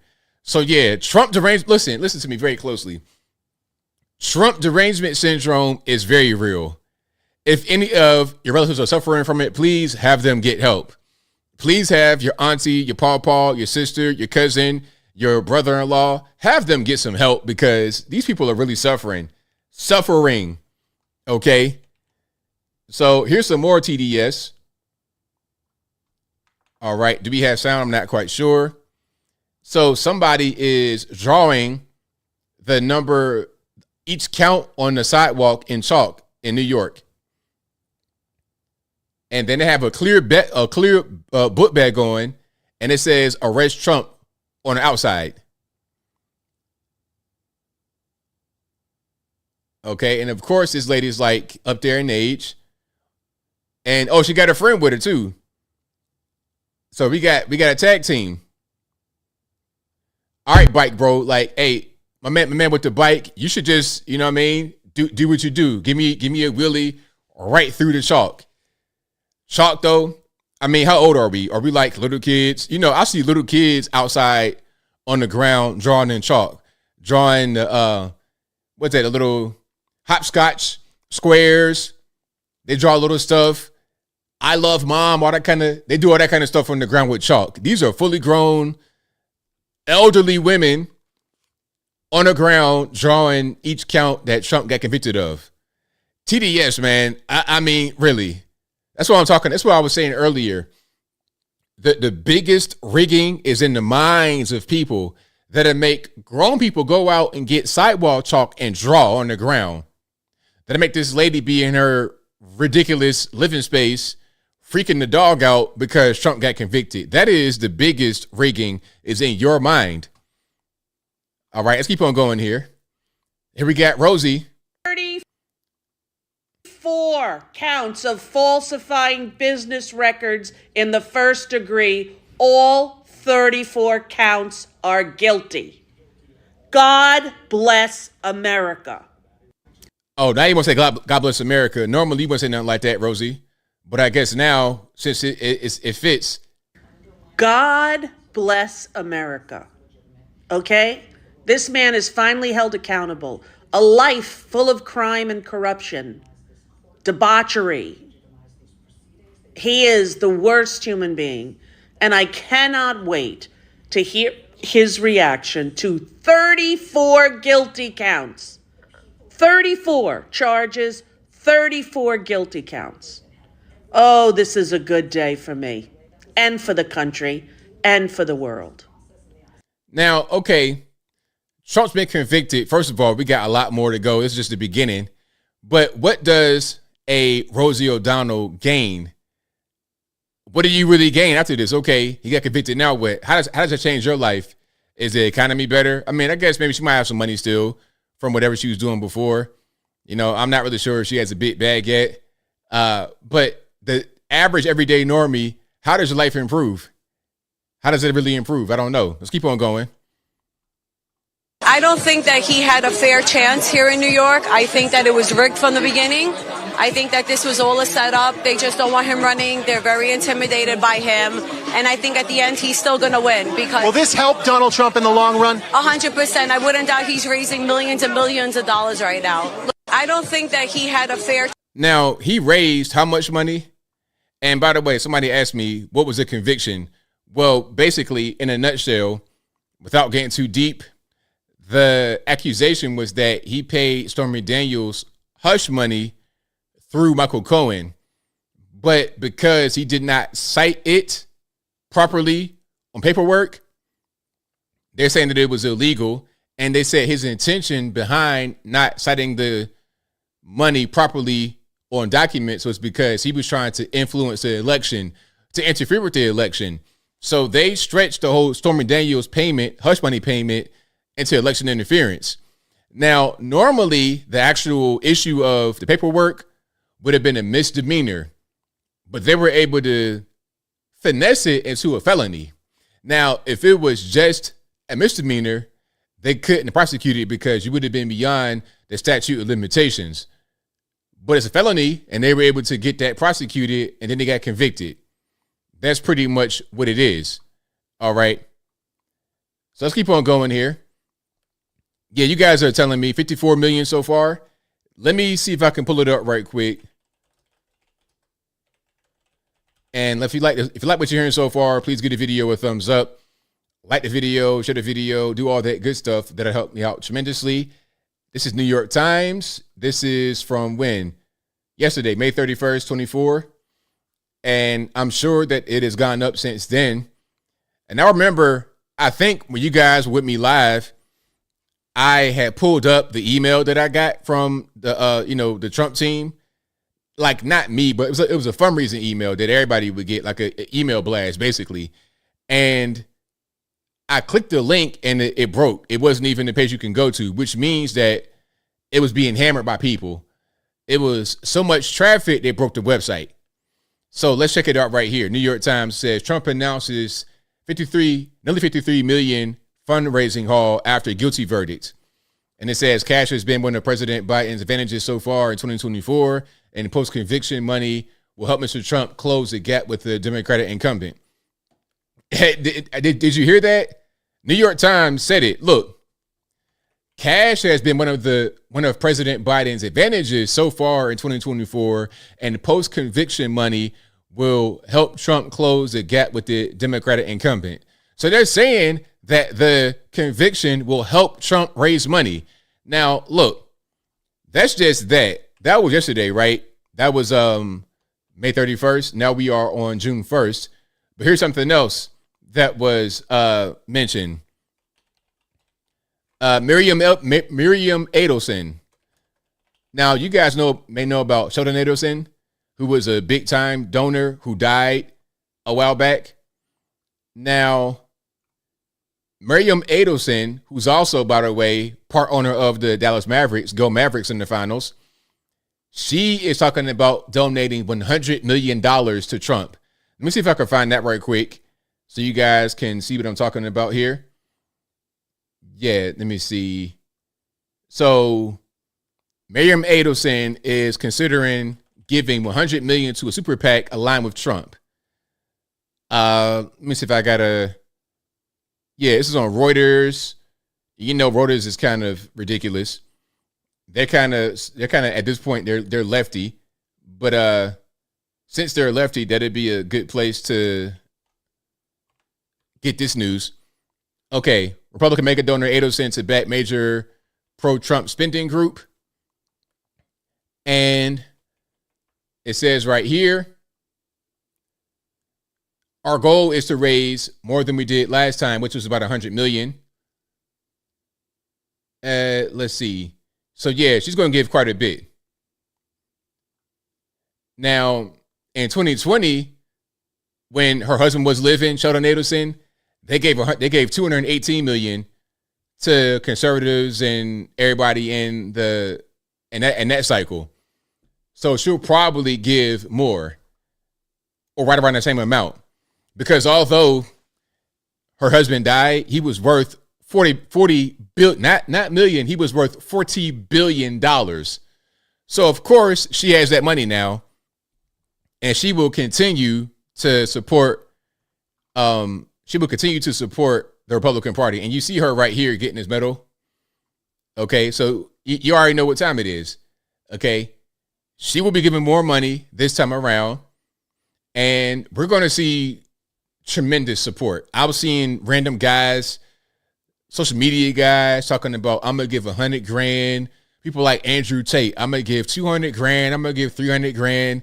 Guys really going to come through. And not just the big money guys, but also regular people, $5, $10. It all helps. It all most certainly helps. Okay. Let's keep on going here. We got some more reactions to Trump. What the IRS, I don't know. That's a good question. How much the IRS is going to take? I don't know. I don't know how that really works with these companies. All right. And sorry for the little bit of cussing right here, but here's some street interviews. Shout out to Shaney Rich. He's asking people about the whole Trump kerfuffle. He might still be in ATL. Shaney, if you're watching, man, do you live in Atlanta now? Shaney, if you're living in Atlanta, we got to do something, man. We got to do some kind of collaboration out there on these streets. Mad out this bitch. How do you feel about Trump being convicted in New York City? I vote for him in 2024. You think people are still supporting him? Of course they're supporting him. Look, okay, you're on the Atlanta Beltline wearing like suit separates, and you have a cane with a red snakeskin hat. This is why I love Atlanta so much. The Beltline, if you don't know, it's like a walking path. You can walk around the city. You can bike. You can do scooters. Sometimes there's restaurants on it. It's a cool little thing. Cool little path through nature with mixed business residential use. My man's out here with suit separates and the vest on. I love it. And it's hot in Atlanta too. And he has on a black suit separates with a white vest. Why? Because he's Trump. Name me 3 things Biden that did for us for real. I couldn't tell you. And I'ma wait. Shout out to my boy Trump, though. My boy Trump, I can't wait till you come home, boy. You gonna be the real one, boy. Are you still voting for Trump? Hell yeah. Who ain't gonna vote for him? My boy gonna be the president locked up. Okay. That's it. Hey, man. Free Trump. Yeah. So there, shout out to Trump. You know, shout out to him. I think it's going to be, this is going to be a crazy election, man. And listen, this summertime is going to be nuts. As I said from the beginning, Trump's sentencing will be 3 days before the RNC. And you know, the RNC, they announced the nominee for the Republican president. And it's going to be Trump. But it could kind of get some cold water dumped on it by the sentencing. This is going to be a mess. It's going to be a crazy big mess. All right. Now the Beltline is safe. It's cool. Beltline is real cool. It's a cool place. Yeah, nah, it ain't like that on the Beltline. It's straight. So let's keep on rocking and rolling here. And if you like what you're hearing so far, please give the video a thumbs up. Like the video, share the video, do all that good stuff. That'll help me out tremendously. Let's look at what Trump said after the verdict. This was a disgrace. This was a rigged trial by a conflicted judge who was corrupt. It's a rigged trial, a disgrace. They wouldn't give us a venue change. We were at 5% or 6% in this district, in this area. This was a rigged, disgraceful trial. The real verdict is going to be November 5th by the people. And they know what happened here, and everybody knows what happened here. You have a Soros-backed DA and the whole thing. We didn't do a thing wrong. I'm a very innocent man, and it's okay. I'm fighting for our country. I'm fighting for our Constitution. Our whole country is being rigged right now. This was done by the Biden administration in order to wound or hurt an opponent, a political opponent. And I think it's just a disgrace. And we'll keep fighting. We'll fight till the end, and we'll win, because our country's gone to hell. We don't have the same country anymore. We have a divided mess. We're a nation in decline, serious decline. Millions and millions of people pouring into our country right now from prisons and from mental institutions, terrorists, and they're taking over our country. We have a country that's in big trouble, but this was a rigged decision right from day one with a conflicted judge who should have never been allowed to try this case, never. And we will fight for our Constitution. This is long from over. Thank you very much. Why should voters vote for a convicted felon? So that was right after the trial. Immediately after the trial was over, after after the conviction was announced, he went out and announced that. Now, obviously, he's not in custody. He was able to go ahead and leave. He's going to be sentenced on July 11th. And then at that point, he could be remanded. I don't know how that really works. So we'll see. We'll see, man. Look, it's going to be crazy leading up to it. It will be a mess. Now, this was posted on Truth Social. Check it out. The final battle. With you at my side, we will demolish the deep state. We will expel the warmongers from our government. We will drive out the globalists. We will cast out the communists, Marxists, and fascists. We will throw off the sick political class that hates our country. We will rout the fake news media, and we will liberate America from these villains once and for all.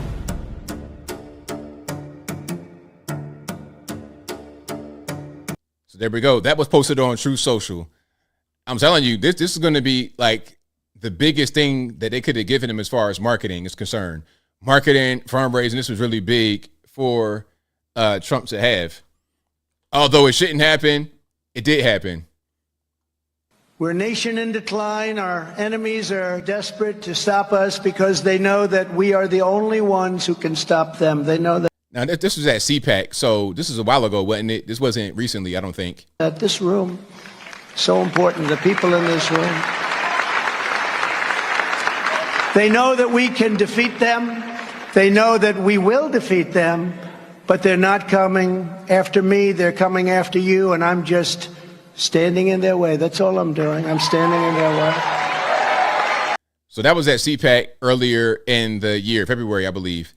So, I mean, I think his words that he said back then still stand right now. You already know what it is. The whole thing, kangaroo court, ticky-tack, ridiculous nonsense over BS. And again, if you guys don't know what the conviction was all about, to sum it up briefly, and if I have anything wrong in my summary, you guys let me know in the comments. But basically, Trump and Stormy Daniels allegedly had some kind of affair. And he allegedly paid her money to keep quiet indirectly through Michael Cohen, the lawyer. Now, this was discovered, and then they tried to say that Trump didn't cite this payment properly. And they said that his intent was to try and influence the election, to interfere with the election, because if he was able to pay her and have her be quiet, then that would not hurt him when it comes to the election. That was what they said the intent was. So that intent made them say that he was trying to interfere with the election, so he was charged for that. Normally, the whole thing about the documents just not citing something would be a misdemeanor, and it would be nothing. It would go away. It wouldn't be a thing you charge somebody with. But because it's President Trump and they want to get him out of the way, they elevated that from misdemeanor to a felony. Now, if it remained a misdemeanor, they would have been beyond the statute of limitations and they couldn't have prosecuted, but because it's a felony and it's a state issue, he can't pardon himself and they can actually prosecute, and they got him convicted. So this was very, I don't want to say well-crafted, but it was a thought-out thing to try and get Trump out of the way so you couldn't vote for him. Although you still can't vote for him because, again, 3 qualifications: natural-born U.S. citizen, 35 years old, and U.S. living 14 years. That's it. Now, you guys may remember the Clintons, right? Remember Slick Willie, Hillary Clinton? Remember them? Well, Bill did something similar back in the day, and there was nothing that came of it as far as I know. Okay, now check it out. Bill Clinton, President Clinton, settled a claim by Paula Jones. He settled a claim by paying Paula Jones $850,000, addressed accusations that he had exposed himself to her during her time as Arkansas state employee.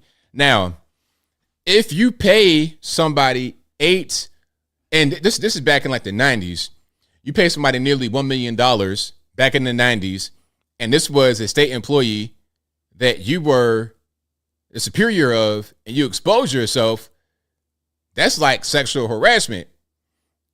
Maybe even a little bit more than that. That could be RAPE, depending upon how it's classified. Now, Trump didn't do anything like that. the allegation is that Trump and Stormy had a consensual situation. All you can say is that it's a moral thing because he cheated on his wife, allegedly.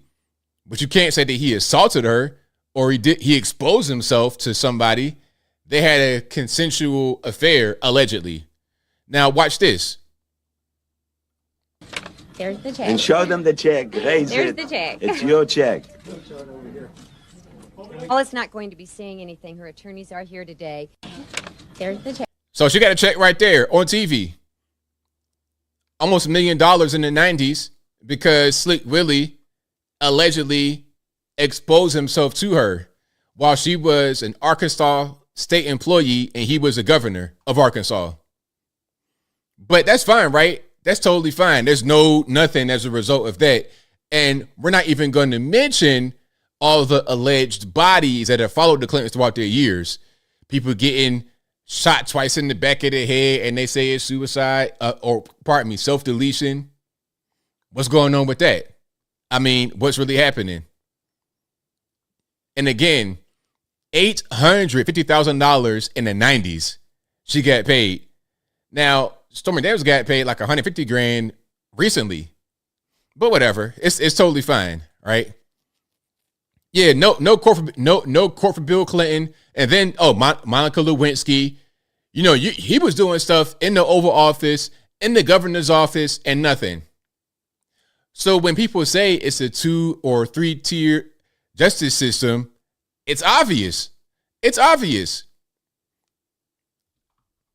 Now, here's your man, Joe Biden, being asked some questions about what's going on, and he's not really giving a whole lot. He's not giving a lot. Mr. President, can you tell us, sir, Donald Trump refers to himself as a political prisoner and blames you directly. What's your response to that, sir? Do you think the conviction will have an impact on the campaign? We'd love to hear your thoughts, sir. Should he be on the ballot, sir? Mr. President. So, I mean, that's your 81 million, right? This guy doesn't know what's going on anymore. Gotta stop. Now, let's keep on going. Something must have happened during the whole time where Trump was being convicted. Here's what Biden was doing. Maybe you didn't catch it. This was something they probably, sometimes I say everything's not a conspiracy theory, although I do like to wear my tinfoil hat occasionally. But this is pretty obvious. So during the Trump conviction and all the news surrounding that, Biden announced something that's pretty important. Check it out. Tonight, CBS News has learned that President Biden has quietly given the go-ahead for Ukraine to launch limited airstrikes with U.S. weapons inside Russia. Ukraine may use the weapons on the Russian side of the border near the besieged Ukrainian city of Kharkiv against concentrations of Russian troops, artillery, and planes. This is a reversal of the president's previous ban on such actions, and it could escalate tensions with the Kremlin. Tonight, CBS News has learned. So they're talking about, Biden is talking about Ukraine can use American weapons to strike inside of Russia. Is that a good thing? I don't think so, because that is a provocation. Russia's like, oh, really? You want to do something like that? Okay, well, check it out. How about we just go strike you guys? How about we hit you guys in Russia? You anywhere near Russia, we're going to strike you there. Anybody comes to Russia, we'll strike you there. That's all bad. That is all bad. It can't really be seen or say any other way. Now, we got more here. Let's keep on rocking and rolling. And if you like what you're hearing so far, please give the video a thumbs up, like the video, share the video, do all that good stuff that'll help me out tremendously. Here is, I think it's Trump Jr. on Tucker Carlson show. All right. So shout out to the big homie Tucker Carlson. The convictions come down 34 yesterday, and your father goes out there and just basically raises the middle finger and says, we're going to win anyway. And within hours, Benny Thompson of Mississippi, who's a monster, Democratic congressman, says, introduces legislation to pull the Secret Service. So basically they're saying, okay, we'll kill you now. Well, they did that a while ago also. If he goes to prison, we want to pull his Secret Service. So basically, if we put him in a cell, we're going to put him in a place where he could be murdered. But that's a death threat. Of course it is. But from a member of Congress. Again, should it surprise us? I mean, you look at half the congressmen, get in their faces, make them feel it. I mean, they can say these things and they are lauded as heroes. If we said something even remotely like that, we're literally inciting violence. I mean, those words are violence, Tucker. We've seen this. The double standard that's out there. I mean, So that's what Trump Jr. says. Now, here's J.D. Vance on CNN talking about the Trump conviction. This judge committed multiple elements of reversible error, and he did it while his daughter has made a ton of money off of Democratic candidates, and while he himself donated to the Biden campaign. So let me repeat the question. You cannot say that this trial was anything more than politics masquerading as justice. And yes, I will help Donald Trump. I will help Donald Trump. However, I think that I can, Wolf, because if we allow this to happen, it's so much bigger and so much more troubling than Donald Trump. If we allow this standard that you can throw your political opponents in jail because they're doing better than you in an election, it will be the end of this country as we know it. 100% correct. And that's all that it is. It's all political. Anybody saying anything else is just ridiculous, man, especially New York City. I mean, does anybody get prosecuted for crime anymore? Is that really a thing? Does anybody get locked up? Is anybody going to the penitentiary? Is anybody breaking the big rocks to little rocks in New York? Man, you got to get caught with a body in a trunk. And you got to get caught more than once to have that happen. Okay, let's keep on going. I think I got one more here. This is a rally for Trump in London.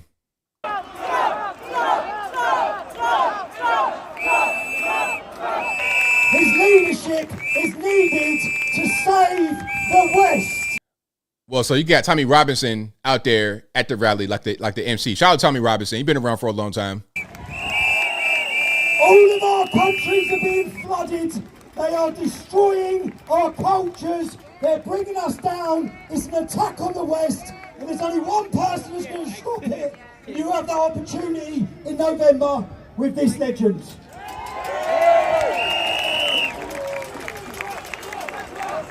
Trump.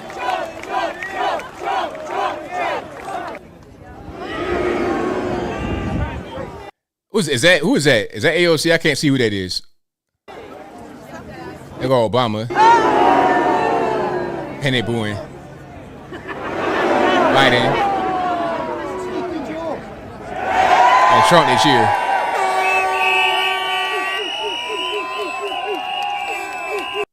So yeah, shout out to everybody out there in London, UK. I'm seeing some St. Andrew's crosses. I'm seeing the UK flag. Very good. Shout out to you guys out there. Love it. Love it, love it. And is that big bit in the background? I love it. So I'm telling you, this is a worldwide thing. It ain't just the United States, man. This is worldwide. This is worldwide. All right. So shout out to London. Shout out to everybody out there making it happen. So I think this is going to be a lot happening this summertime. They're going to have the census in July. I don't know how it's going to work if he's sentenced and they say, okay, now you got to go get locked up. I don't know how that really works. I think there's going to be obviously an appeal process, but during the appeal process, any lawyers out there, any legals out there, let me know how it works. So if you are convicted of a crime, then you get sentenced, do you get put in custody right away at sentencing? If there is an appeal, are you able to delay your sentencing? Are you able to delay your incarceration without an appeal? How does that really work? And what do you think will happen here? We're in uncharted territory. Never had a president get convicted before. So what happens? Obviously, we know that it's BS, but what's the next step? And being able to resolve the situation, fix it, how do we do it? All right, so we'll see. So shout out to you guys. And if you like what you're hearing so far, please give the video a thumbs up. Like the video, share the video, do all that good stuff. That'll help me out tremendously. Hey, Byron, it doesn't matter. Like, if you're the president fully. So you can get the nuclear codes, you can do whatever. If you're the president, you're the president. You're not restricted in your ability to be the president because you have a criminal record. That's not how that works. Do I got to repeat it? 3 things you need to have to be the president. Natural born U.S. citizen, 35 years old. You must have lived 14 years in the USA. That's it. And there's no qualifications to be, maybe you can be a president in this capacity. Maybe you can do that task. Nah, you're the president completely. So shout out to you, man. Thank you for the question. I appreciate it. And there is a lot more we got going on. Shout out to you guys for watching. I really, really appreciate y'all. We got super chats on deck. And then we're going to get to the calls. The number to call is 434-658-1220. Again, 434-658-1220. And we're going to have debates and everything else. We're going to have debates. Security clearance. I mean, that's a good question because I guess if you were a convicted felon, you might not be able to get a clearance. But if you're the president, I think you'd be able to kind of override that.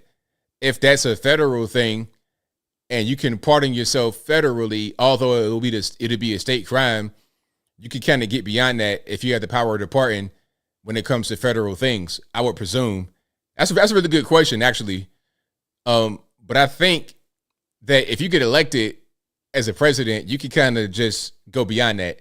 You'll be able to have privileges.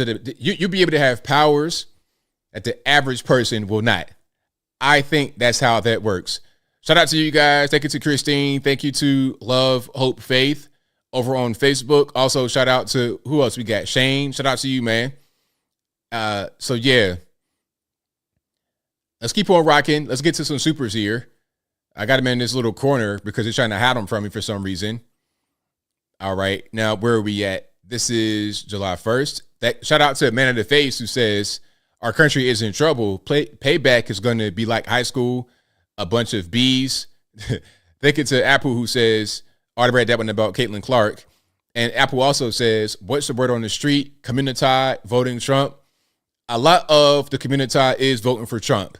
Now, is it going to be 50% or something crazy? No, but it'll be more than last time for sure.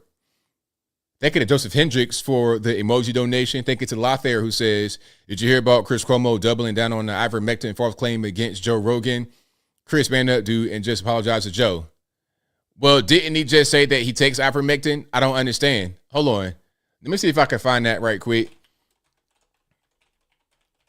Because he just said that he takes ivermectin, so I don't get it.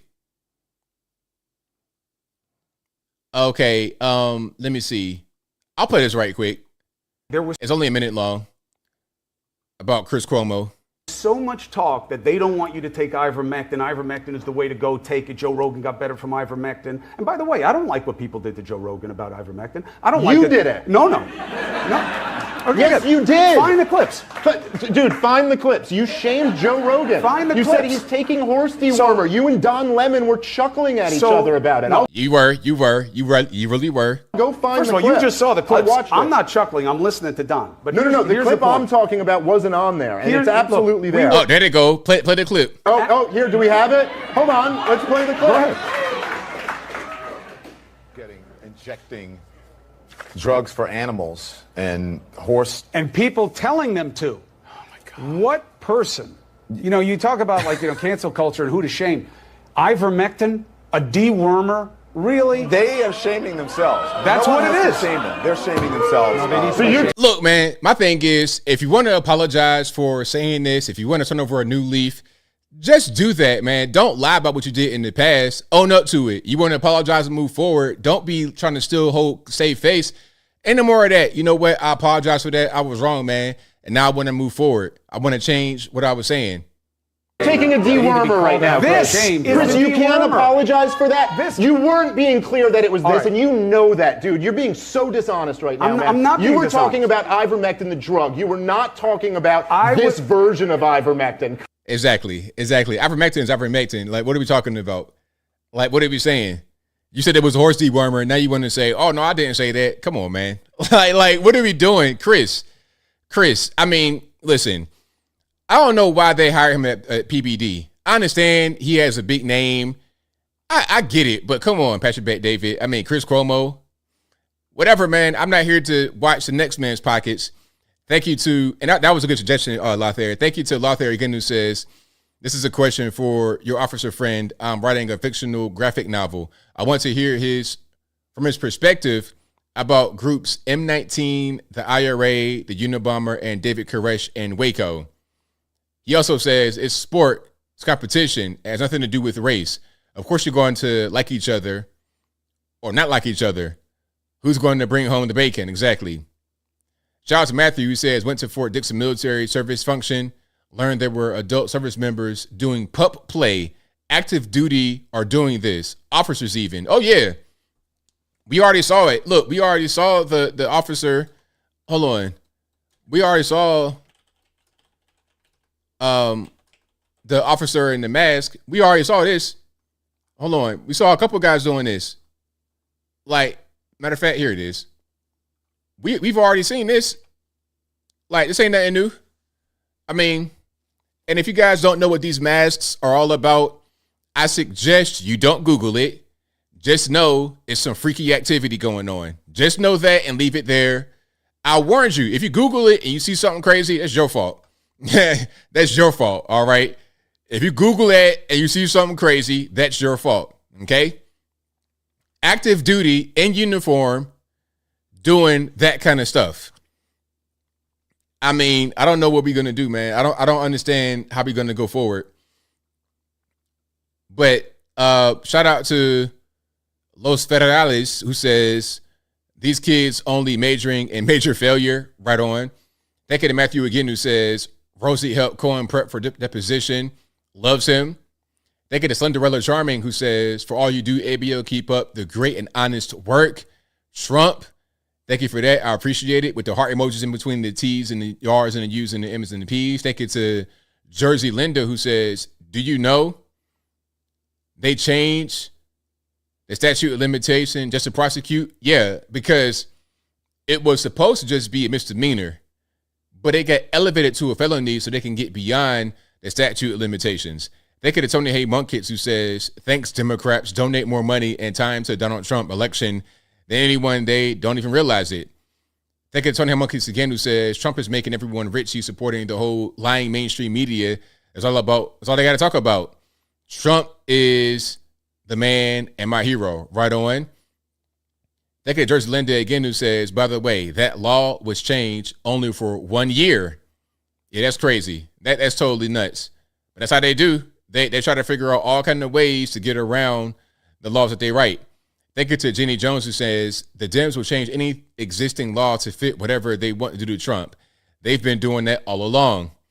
Right. And, you know, when I was a kid, that was a thing called ex post facto, right? You couldn't get prosecuted for something that you didn't, that was not illegal when you did it. But hey, man, we just do whatever we want to do right now, right? Like they said, we can't just print money out of thin air, but they did it. Do whatever you want to do. Just like they said that the FDIC will only insure your bank account to $250,000. But then when Signature Bank and all those banks began to fail, they said, okay, you got $38 million in your account. No problem. We'll insure it. Huh? Yeah, they just change laws whenever they want to change laws. FDIC said, we're only going to insure your account for up to $250,000. And when Signature Bank and SVB, all these banks were failing, they just totally killed the rule. You got 38 million in your account, 12 million in your account, we're going to insure it. It was a bank bailout, but they said, oh, nah, we're just doing something because we got to just help it. It was a mess, man. This country is kind of just going all over the place. But anyway, shout out to you guys for being here. Let's get to the calls. The number to call is 434-658-1220. Again, 434-658-1220. There's also an email for Skype in the description. If it don't work right, don't blame me, blame the white man, because it ain't my fault. Let's keep on rocking and rolling. And the phone lines are going to be jumping. So y'all please hang tight. 205, you're on the line. Who am I speaking to? Hey, ABL, this is Jason calling from Alabama. All righty, man. What's happening? Oh, man, not much. Wanted to talk about the Trump trial. Get a little feedback there in the background. Is that me? Nah, it'll go away. Okay. Yeah, man, I want to talk about the Trump trial, man. I think a lot of us not really surprised of him getting convicted. I know a lot of us are shocked. You know, as I was on your live show and hearing them call down the counts, you know, like when I heard that first guilty, like my heart didn't even drop. Like I already knew it was over with once he didn't win that election 2020, what they was going to do. And I think a lot of us, I was looking up some information and stuff and looking up some different people like Redacted and stuff, and came up to a conclusion, man. I think this is a lot deeper than what we really think it is regarding this indictment with Trump. I want you to go back in time with me so we can educate the audience. What do you remember what happened when Elon Musk had took over Twitter? What all can you remember that Elon had uncovered when he took the company over? There was a lot, man. I can't really remember everything right now. There was a lot that was going on, but give me your thoughts about where you're at as far as what was uncovered. So the main, cause I remember Elon was actually like posting updates on his Twitter of things he was uncovering. He was uncovering that just the large corruption that was going on with the big tech media for its conservative people on the platform. He was saying how a lot of platforms were, the audience was kind of minimized for its reach that they was able to get, how that the conservative accounts were getting banned and deleted at a far alarming rate than other accounts. And it's a lot of other technical things about it. I'm sure it's a long rap sheet, people that can look up, but he pretty much uncovered a lot of things, just people being banned for no reason that should have been banned. That's why Elon brought a lot of people back on the conservative side back on Twitter. Yeah. Now, the deep state knows that if Trump get back in, man, the things that Trump will uncover just with the FBI, the White House, all these, you know, organizations working hand in hand against him. Oh man, I mean, the information would be earth-shattering. The things that Trump will uncover, just it's like, you know, the thing about them raiding his home in Mar-a-Lago and them authorizing deadly force. I think the deep state knows that this is a risk, and not to be all doom and gloom, but I feel like that they're going to have to make sure that they don't let that man back in office. And I think this indictment is just one of those things where they're like, you know what, we're not even going to hide it no more. This is what has to be done in their eyes. Now, the main, you know, population hasn't really woke up to it yet. Well, a lot of people are waking up, actually. That's why he broke the record for his fundraising. People are now panicking because that red pill is slowly starting to swallow a little bit. That red pill is finally starting to wake a lot of people up. But honestly, I think for a lot of people, it's too late. The corruption is so big at this point. And if Trump got back in there, man, like, they know all the stuff he want to cover, even with the DHS, Homeland Security, what's his name, Mayorkas, the things with him working with the NGOs to bring millions of illegals over here.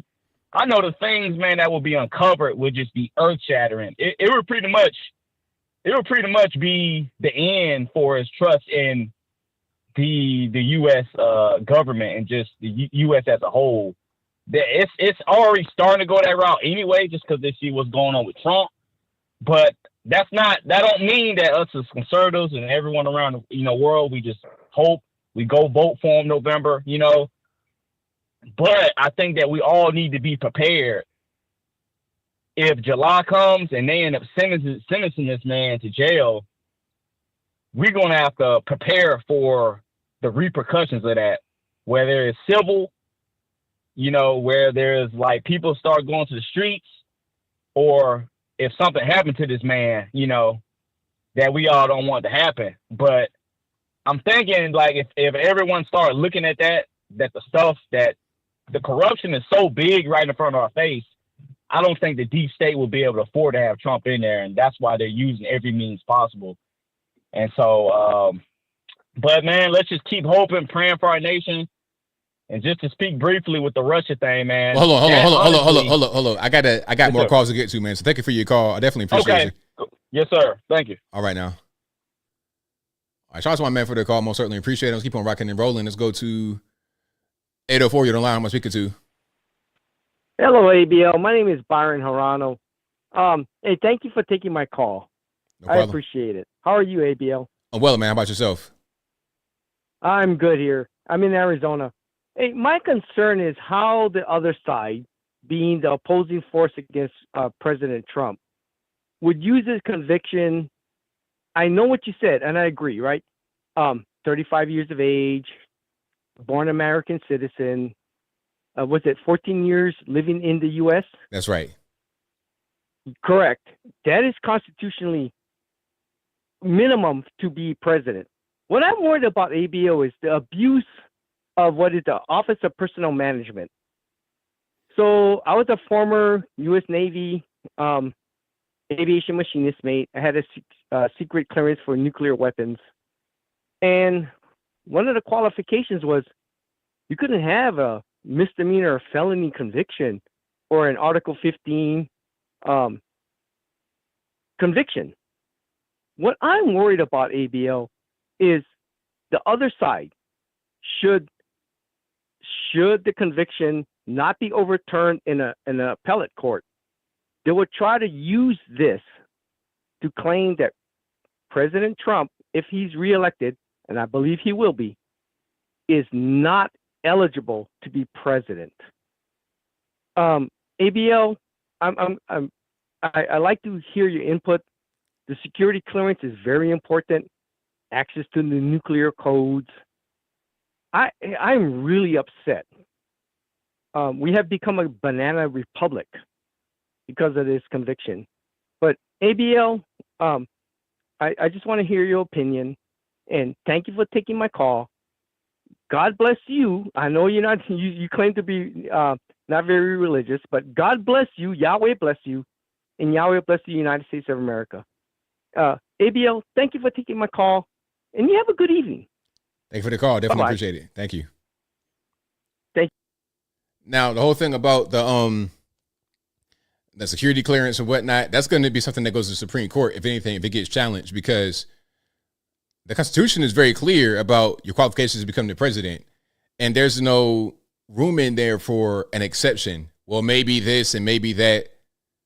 You can be the president if you have those three things, and that's it. So that'd be a good question for the Supreme Court to answer. Tariq, what's going on? Hey, what's up, bro? Hey, I'm not shocked at this verdict, man. A lot of, I'm watching Fox News, and, these conservative pundits talking about it's going to be a hung jury. It's not going to be no hung jury. You're talking about New York, Manhattan. 95% goes to Biden. You have to think about the type of people who vote for Democrats, who vote for Alvin Bragg, who says, I'm going to get Trump. These people want Trump locked up. Trump could not have won that trial, no matter how much evidence. That jury, and you understand how liberals operate. Liberals attack their own when they feel they're betrayed. They will not forgive the jury. They will not forgive the judge or anything if Trump is acquitted. They will be blamed. You remember how they was blaming black folks in 2016 for Trump's win. And instead of Democrats taking ownership, saying, we haven't really offered y'all any policies or anything to improve your lives, they were just blaming black folks, saying, y'all didn't come out to vote. This is why Trump is in power. You guys need to take the blame for that. That's how liberals do each other. So no, Trump was never going to get a fair trial. I mean, look at this Eugene Carroll. Like, it's ridiculous. You're going to sit there and create a new law for 1 year that allows I don't know all the specifics, but I guess sexual assault to go back 20 years or something for 1 year. That's corrupt. bro, this is it's you know what? It's so in your face right now. It's at the point that liberals have so much power and so much control over media that they can do this in our face because they assume the population is so brainwashed that they won't do anything about it. Like, this is in your face. You have a judge who donated to Biden, his daughter, who's actively campaigning for Biden. How is this legal? You know what I'm saying? Trump will never get a fair trial in New York. He's lost all of his cases in New York. He's not going to, you know what? I don't even trust the appeal process. I think the liberal appeal process are hyper partisan. This is going to go to the Supreme Court, in my opinion. But, you know, the purpose of this conviction and this stupid jury who hated Trump, this jury was never a fair jury. This jury hated Trump. I don't care what anyone says. Is to have that convicted felon. So now that the media is going to go on repeat, Trump, the convicted felon. This is psychological programming and attack on the American people, interfering in the election to have the American people think that a criminal is about to be the president. This is true election interference. And this should not be tolerated. And you know what conservatives need to do? Because I'm tired of these Twitter posts. We need to start putting liberals through the ringer. Lock up Hillary Clinton. Bring us some stuff. You know, when Hillary Clinton acid washed her emails, take her to court, put her in some liberal Texas pro-Trump area where you got a pro-Trump jury and try her there. This is what conservatives have to do, because if liberals do not go through what conservatives go through, this is not going to stop. Like, Christians and conservatives got to stop being so nice. These people don't care about precedent. They don't care how America looks around the world. It's all about preserving power. They cannot have Trump as the president. This is like do or die now. And to be honest, they may even lock him up. I don't trust this judge. You listen to Fox News and somebody's not going to be locked up. Y'all don't know that. I don't trust this judge. They could put this man in jail on July the 11th, and he's got to go through appeal. But I don't trust this. So, this is do or die. And to be honest, it's like, I'll be honest, bro, it's almost as if they want a civil war or something, because it's so biased. Like, it's so in your face. And then, I look at, like I said, I look at these Never Trump pages, like Meghan McCain. I'm like, dang, does she have any type of, okay, you can clearly see the bias. Let's see what these Never Trump Republicans say. They're all laughing in support of it. So you have to understand what Trump is up against, man. This is really the corruption that's been plaguing America for the longest time. That he's up against the corrupt Democrats and the corrupt Republican establishment. He's up against the military-industrial complex, who doesn't want Trump in power because they don't want to solve this Ukraine issue. Because we have to understand, when it comes to military expenditures, the military-industrial complex makes money because we buy weapons from them. We have to understand, like, this is so much bigger. This is why they want the Biden campaign, some stupid Manchurian candidate, so they can continue the corruption. They don't want America first. They think America first is racist. That's the crazy thing. They think putting American interests that benefits the American people, that makes the American standing better worldwide, is a pariah. This is what we're up against. This is why we really have to energize and get Trump winning. But I think the conservatives, man, at this point, we have to play dirty, man. I want to see, hell, drag Michelle Obama. I don't care, Barack Obama. Drag them all through the Republican. Put a corrupt Republican judge who is pro-Trump and drag them through. We have to fight fire with fire, man. Enough is enough, man. And, like I said, man, at this point, man, I'm really hoping Trump wins. They say that the black community is waking up. I don't know yet.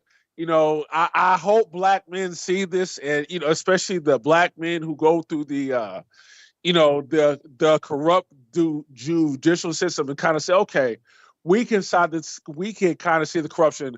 Because I'm gonna tell you this, bro, before I get off. If black people side with Biden again, we're gonna be a permanent underclass, and that's our fault. If our people want immigrants to take over and become the new minority, then we deserve to be the permanent underclass, to be forever ignored. And that's all I want to say, bro. Thank you for the call, man. Definitely appreciate you. All right, take care. All right, great call from Sarit. Shout out to him. All righty, Matt, what's going on? Anthony, what's good? It's all good, man. Can't complain. Your callers are on fire, dude. Yes, sir. Oh, I promise I won't say anything that gets you in trouble, YouTube-wise, or even political-wise. But if you're not scared at this point, you should be. Have you thought about this? What do you mean? Okay, so your last, I think it was Thursday, you had posted live. Right now, everybody's milquetoast advice right now is vote. Just vote. Don't. I mean, if you're black pilled, then you've already accepted defeat. XYZ. Vote. And as your callers had pointed out, if their boomers have changed the law, their boomers have changed statute of limitations, their boomers have come up with novel and unprecedented legal mechanisms to do this and that. Their boomers are dressed in pup play masks. Their boomers are in charge of Silicon Valley right now and censoring everybody. Was it Tariq that called? He said, we need to get dirty. And I think at the end of the day, we need to tell our boomers, lead, follow, and get out of the way, because we are a milquetoast party of losers. And I don't mean to get on your advice about just vote, but I have a succinct list of things that we can do to prepare. Are you following me so far? Let's hear it. Well, number one, Trump won the election in 2024. I remember predicting on this channel to you that we have underestimated their ability to cheat. I'm saying this as a prior chairman of the Republican Party in Washington State, a legislative chair. I'm saying this as a Ron Paul precinct committee officer and delegate at conventions. I'm saying this, Rand Paul. I have never seen such rule breaking in my entire life. They will break every single rule, and then they'll literally give each other medals for doing it, like that Ruby Freeman. So vote. It's got to be obvious that Trump won. 2, poll watch registered voters. 3, we need to eat our own. We need to tell, like, to their face, in the same way that Democrats will get nasty and eat their own. We need to tell Mitch McConnell to go. We need to tell them to go. We need to, I think, was it J.D. Vance and about 20 other people from the House are not cooperating, and we need to urge our representatives to not do bipartisanship. We need to prepare for the election loss. So if it weren't for everybody already having guns, like the vast majority of us, they would be going door to door and taking them away. They would not care about like Ron Paul said, the constitutional argument was the weakest argument you could ever make, especially in Congress. They would go door to door and they would round up our guns because they would find reasons for us to not have them. Oh, you're not mentally fit, red flag. Oh, you've got children in the house. Oh, that type of gun with the hand rest isn't allowed, XYZ. They would do things like that. So the reason why they don't is because we're prepared. We all have firearms, and someone would go half-cocked. And what I mean by get prepared is that we need a hierarchy. We need leaders and commanders. Find a commander, learn to keep secrets, and then we need to take oaths, and we all need to be prepared for a new constitutional convention. And I'm saying this because I know for a fact they're going to cheat. I know for a fact that Trump would win the election if they didn't cheat. Who is they? When you say they're going to cheat, who is they? Number one, the deep state. So when people say there's no evidence of widespread cheating, that's not the way cheating works. Widespread cheating is like Major League Baseball. They're all using foreign substances. They're using pitch. That's what makes widespread cheating is actually fair. There's not widespread cheating. It's cheating like you would see in a poker game. You cheat the hand that you need to win, You get the stack lead, and then you lean on everybody else by being a chip leader. That's the type of cheating they're going to do. They're going to cheat. It's going to come down to one state per se. You know what I mean? Like I went, I predicted Trump was going to lose the election. Election night, I was eating crow. All my friends were, digging on me saying you were wrong. And then we went to bed and we woke up and about 4 or 5 states did the drop and roll. They did. They pulled in exactly the votes that they needed in the places that they needed. That was not widespread. It was succinct in specific areas. They're going to do that. When I say they, it's going to be the poll watchers. It's going to be the secretaries of state. It's going to be those type of people that cheat. They're going to do very succinct things in order for Biden to become president. And then when you have a contested election, who becomes president at that point? And it's the generals. And this happens in every single failed state. This is exactly how it fails. And it's the people that are prepared are the people that are going to be able to do something about it. And I mean, have your firearms, have your hierarchy, do like what these Cliven, do a little bit of Project Anarchy just to let people know what they're prepared of, like the Cliven Bundys going up there and taking over a bird sanctuary that no one was in. If it's legal to cordon and rope off roads now and highways, I say we do it. I say we do it. I say we get nasty. If you got people that don't even want us to use oil can go and cross the street and shut down traffic. I think we should be able to shut down a DNC convention. I think we should be able to shut down an abortion clinic. I think we should be able to do stuff like that.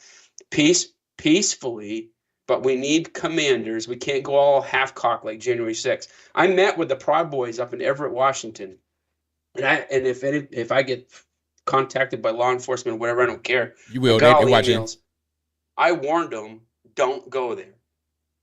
It's exactly what I said because it is an entrapment. If you don't have good leaders, you will get entrapped. And that's exactly what January 6th was. We need to have discipline, be prepared. And then we need to encourage our AGs and district attorneys and even sheriffs to prosecute Democrats. That's the list. All right. Well, hopefully your words are heard by the right people that need to hear it. And we are prepared for the election coming up. But, I say my thing, you say yours. I think at a certain point, people can listen and do what they think is the best thing for the country going forward, for sure. Yeah. Love you, man. Let's let's see how it goes. But be prepared, everybody. Right on, man. Thank you for your call. Bye-bye. All right. Shout out to Matt for the call. You guys are on fire tonight. Very good calls. Let's keep on rocking and rolling. But again, to the federalists, I know you're watching, feds. Hey, feds. Hey, Google moderation team. Hey, liberal watchdogs. Everything is all about peace. I advocate peace, nothing else. Peace, peace, peace. Now, if the haters, the feds, when they say something else, I'm right here saying it and I've been saying the same thing the whole time. All right, let's keep on rocking and rolling. Let's go. 857 on the line, speaker to 857. Hey, what's going on, man? What's happening? I've been listening to those callers, man. Woo, boy, they're really something. Hey, I want to just touch base on 2 things really quick. Last time, I guess it was a video. I don't know. It was NPR. It was Big Beauty. The Secretary of Transportation was talking to some journalists, right? And then I guess you make a reflection on the video, your opinion about the EV chargers. And then you were saying that the EV chargers, one of the EV chargers costs over $1 billion? No, I said that they've spent $7.5 billion on the EV chargers. And since 21, when they announced the program, they've only built 7 or 8. So this comes out to an average of almost $1 billion per charger. And where do you get that information? Well, I mean, I read it. They put it on the government website. They said that they spent, and I was watching them talk about it. Pete Buttigieg was on there with the lady on the news, and this is on, I think it was CNN or CBS. I think it was CBS, and she asked him, okay, you guys have spent this much money, and they've only built 7 or 8 chargers. Well, that's incorrect. That's completely incorrect. First of all, the government, the federal government, is not involved in building the chargers themselves. It's not the federal government. It's a state and local government that is doing it. So the reason that it's taking so long is because when the federal government, I mean, you got to understand how government works. First of all, the bill gets passed, the money gets printed out of the Federal Reserve, gets transferred to the Treasury. From the Treasury, gets transferred to the Department of Energy. The Department of Energy set a bunch of rules about, the environmental and how they want the equipment to use, all the contractors, right? And then that money, they then put out the information for the different states to apply for the funding. So they gotta have their contractors, they gotta have all the requirements that the federal government demands for them to get the money. So they only have awarded so far $623 million. Out of the 623 has no been only $40 million being released. I think Alaska got a contract. I think Georgia got a contract. Massachusetts got a contract. California got a contract. And I don't remember if a few other states got a contract. All right, hold on. Now, Hold on. Wait, one second. I'm going to play something right quick. And if you can hear it, let me know. The Federal Highway Administration says. Can you hear that? I heard that. Okay. Wait. No. Excuse me. No. All I know. Excuse me, sir. No. See, no. Sir. Excuse me, sir. Listen, I'm gonna play the clip I was referring to, and excuse me, sir. I'm gonna play it so people that are listening can hear what I was talking about. You're gonna hear it. They're going to hear it, and then we can continue. Now, excuse me. You don't want to have me bring the evidence forward. Listen, sir, listen, you got to stop talking, okay? Just close your mouth for a second. Sir, look, close your mouth for a second, and I'll let you continue. Let me just play this for about 40 seconds, and you get right back on the line, okay? It's not true. Look, I'm going to play it. It's Pete Buttigieg. He is in the federal government. He is the Secretary of Transportation. He works for the federal government. He's going to answer the question. Okay, he knows more than you do. So let's play it. There's only 7 or 8. The Federal Highway Administration says only 7 or 8 charging stations have been produced with a $7.5 billion investment that taxpayers made back in 2021. Why isn't that happening more quickly? So the president's goal is to have 500,000 chargers up by the end of this decade. Now, in order to do a charger, it's more than just plunking a small device into the ground. There's utility work, and this is also really a new cap. Can you hear the video? I couldn't hear, but I know what you said. No, sir, because you why lie? Because when I played it the first time, you said, yeah, I can hear it. Now all of a sudden you can't hear it. Stop lying, man. Let me just sir. Just stop talking. Let me play it, and then let you get back on the line. Stop talking. Of federal investment. But we've been working with each of the 50 states. Every one of them is getting formula dollars to do this work. Sir, stop talking. Sir, stop talking. Engaging them in the first handful, again, by 2030, 500,000 chargers. And the very first handful of chargers are now already being physically built. So they just said it right there, 7 or 8 chargers. So when you said that I was not telling the truth, he said it right there. He said it. What are you talking about? So you believe that the government is going to spend $1 billion to build one? No. Listen, I said exactly what, sir, look. Sir, excuse me. I said exactly what it was from the beginning. You already asked me this question.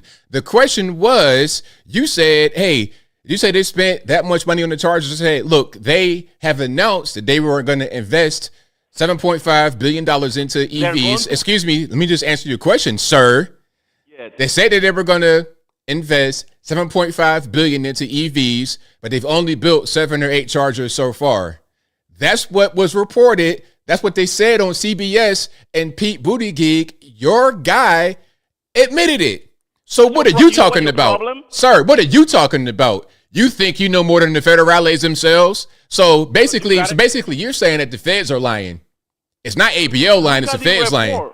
Huh? Look at the report. Sir, she asked him the question, and he said it right there on the camera. I don't need to see nothing. She asked him the question. He said it. They didn't say that they invested $1 billion. They are going to invest. That's what they said. Okay, cool. But at the end of the day, their goal is 500. Excuse me. Stop talking. Their goal is, matter of fact, you're doing too much. Have a good day. Okay, let's play that one more time without this dude interrupting. Okay, just to make sure that I'm not tripping. Okay, this is on Face the Nation, CBS. Okay, this is the Left Show, and then they're interviewing Pete Buttigieg, your Secretary of Transportation. Watch this one more time, and then I get right back to the calls. Says only 7 or hold on, let me just see this. The Federal Highway Administration says only 7 or 8 charging stations have been produced with a $7.5 billion investment that taxpayers made back in 2020. Let's hear that one more time. The Federal Highway Administration says the Federal Highway Administration says that out of the $7.5 billion invested, only 7 or 8 chargers have been built so far. This is on CBS, Face the Nation, and Pete Buttigieg is right there, and he's admitting and confirming what they said. So you have a federal organization that says this is what happened. You have the left media saying this is what happened. And you have Pete Buttigieg right there admitting that this is true. The Federal Highway Administration says only 7 or 8 charging stations have been produced with a $7.5 billion investment that taxpayers made back in 2021. Why isn't that happening more quickly? So the president's goal is to have 500,000 chargers up by the end of this decade. Now, in order to do a charger, it's more than just plunking a small device into the ground. There's utility work, and this is also really a new category of federal investment. But we've been working with each of the 50 states. Every one of them is getting formula dollars to do this work, engaging them in the first handful, again, by 2030, 500,000 chargers. And the very first handful of chargers are now already being physically built. So what are we talking about? What's the argument? I don't understand. I don't get it. Let's keep on going. If you like what you're hearing so far, please give the video a thumbs up. Like the video, share the video, do all that good stuff. That'll help me out tremendously. Let's go to, all right, 715 you're online. Who am I speaking to? Hi. Hello. Okay, cool. I got through. Absolutely. What's going on? Okay, excellent. The feed is just a little bit delayed on your live, don't watch that. There is a delay. Just talk to me on the phone. Got it. Thank you. So yeah, I'm a first-time caller. Glad to be on your show. Good to talk to you, Anthony, for the first time. And just kind of want to mention there was a serious event on InfoWars today. I kind of want to get a little derailed of the EV topic. We all know EV sucks. Charging stations suck. Like, we get it, you know? I wish a lot of people would just move on from it. But a big topic on InfoWars today, it looks like they're getting shut down, and that's just a big avenue of, you know, free speech and people getting together and networking. You know, it's just a huge letdown. It looks like they're really getting shut down this time. And then, you know, we got the, you know, Trump verdict saying guilty. We'll find out July 11th what really happens. To me, just everything happening at once this is a big hit for everyone. So as far as InfoWars, do you know exactly what's going on, or it just announced they're shutting down? I do. I was watching their live today from like 3 to 7 p.m. And Alex Jones was very emotional. He was swearing a lot, crying. I wouldn't say like tearful, but, you know, just very sad. You know, and he had his other 2 co-hosts in there, and they had plenty of callers. They had Michael Flynn. They had Stephen K. Bannon calling in from X or a phone line. Yeah, so he said it looks like they'll have their place shut down. It was supposed to be even last night or just any day now. So, and that happened right after like the Trump verdict. Like, they just kicked in a high gear and then made like a full attack on Alex Jones's business. So to me, it's just, you know, a little bit sad. You know, we got Trump getting attacked, you know, with a guilty verdict. However you want to view it, you know, obviously it's BS, but it's still happening. He's still got to go to his next sentencing date, which could be anything. they want to throw him in jail or house arrest or anything. I mean, it's still awful. Obviously, he could win on appeal, but that's going to take time. And then, we got this potential shutdown of InfoWars. And no offense to you, I love listening to you. You're really great, but I also really love listening to Band.video because of not just because of Alex Jones. It's not even really about him. To me, it's about all of the all the guests he brings on and all the networking. It's just just kind of sad. And honestly, I mean, you're rolling the dice too on YouTube. You got to branch out with Rumble, and I'm sure you are. I'm not saying you're not, but you know what I mean, though. It's just upsetting with everything going on. Yeah, I mean, things happen, but we can't really get too depressed or down on it. Yeah, I hear you. I'm trying to stay positive. And then there's this X account called Adrian Peterson. I could be a little wrong in the last name. So basically, we all think he's Elon Musk, and he calls into Alex Jones's X Spaces often, and they had a big conversation. And it just seemed like Elon Musk is like, everyone just stay calm with the Trump guilty verdict. Everyone just stay calm. We're going to be fine, or things happen. Like, no, this is crazy what's happening. I mean, it's easy for Elon Musk to stay calm. He can make money off of X, all this extra traffic. I mean, he's in an ivory tower. Easy for him to say. I mean, just our property taxes are hard enough to deal with. The cost of food. So it's just kind of frustrating. And if we don't win this next election, and if we get Biden again, or they swap him out, whatever, we're really going to be set back by a decade. I strongly believe that, because then that'll bring us to the year 28 with Democrat control. I just kind of highly doubt we would win in 28 if Trump didn't win in 24, just because of the morale of losing a third time, if it happens, God forbid. Then we go from 28 to, I believe, 32. So maybe by 32, we could, get our morale and energy back up. But you're talking so much damage could be done if we don't win in 24. So, but, yeah, I mean, if you got anything you want to mention, appreciate you listening. That's, I guess, my rant. Really appreciate the time and let me speak. Well, thank you for the call, man. Definitely appreciate you. Thank you. All right, shout out to the caller. I say hang in there, man. Definitely hang in there. We're going to be good. Let's keep on rocking and rolling here. Let's go to 215. If you don't lie, who am I speaking to? Hey, ABL, how's it going? It's all good, man. What's happening? So basically, I've been hearing a lot, right, ABL? So basically, hear me out real quick. They said that basically, even though Donald Trump was found guilty on all 34 charges, they're basically saying he most likely is not going to get jail time. They're just probably going to make him pay a hefty fine. What's your thoughts on that? Okay, now first question, where'd you hear that? I've been here. Notice when I said I heard, and I wanted to get your thoughts on it. I didn't believe it for sure, but I take everything I hear with a grain of salt. But what I'm asking you is, where'd you hear it? Where? So I heard it from multiple sources. I heard it from people. I heard it from a couple of conservatives, trying to remember who said it. And people on the street, a couple of conservatives, a lot of people that wanted to see Donald Trump go to jail and advocated for him to go to jail. And they're just pretty much thinking to themselves, nah, they're not going to lock him up. They're never going to lock Donald Trump up.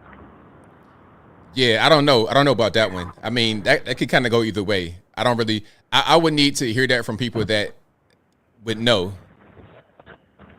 Yeah, that's the same thing I was saying. That could go either way. So I'm not putting 100% on it.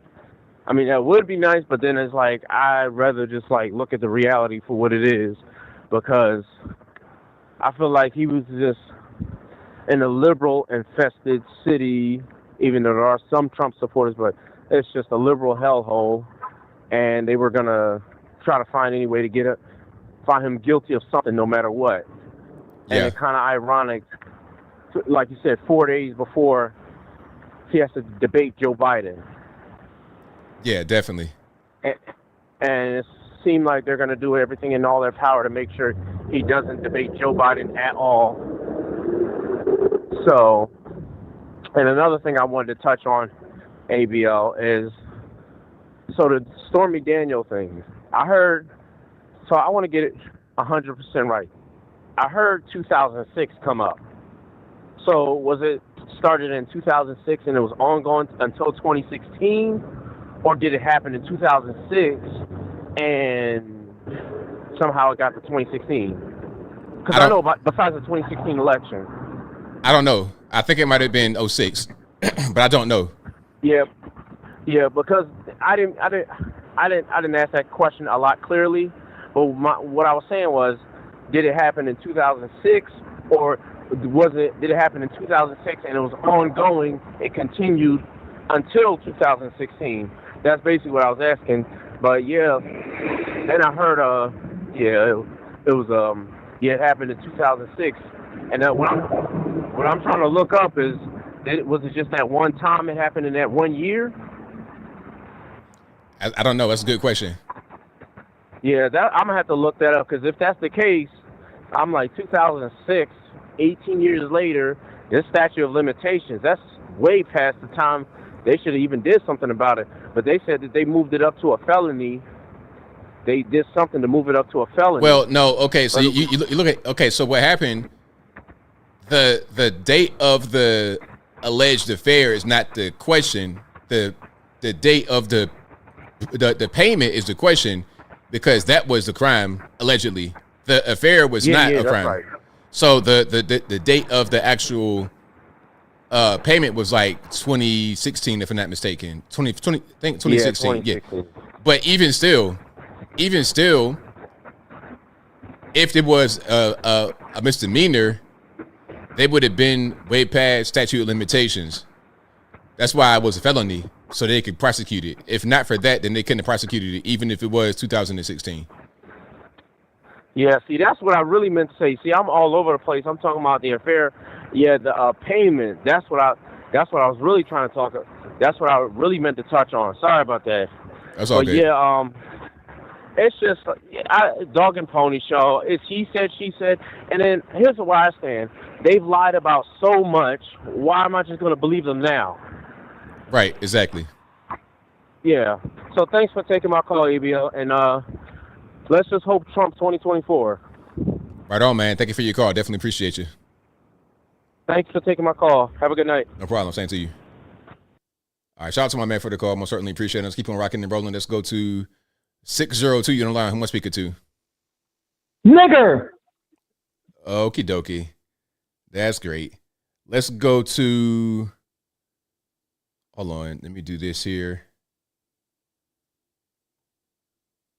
Let's go to the next one.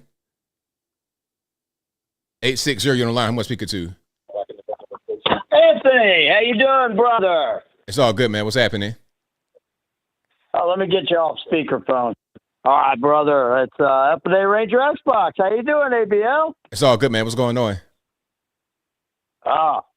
You know as well as I do. Well, Trump is guilty. Okay, Trump, you felon, listen up, buddy.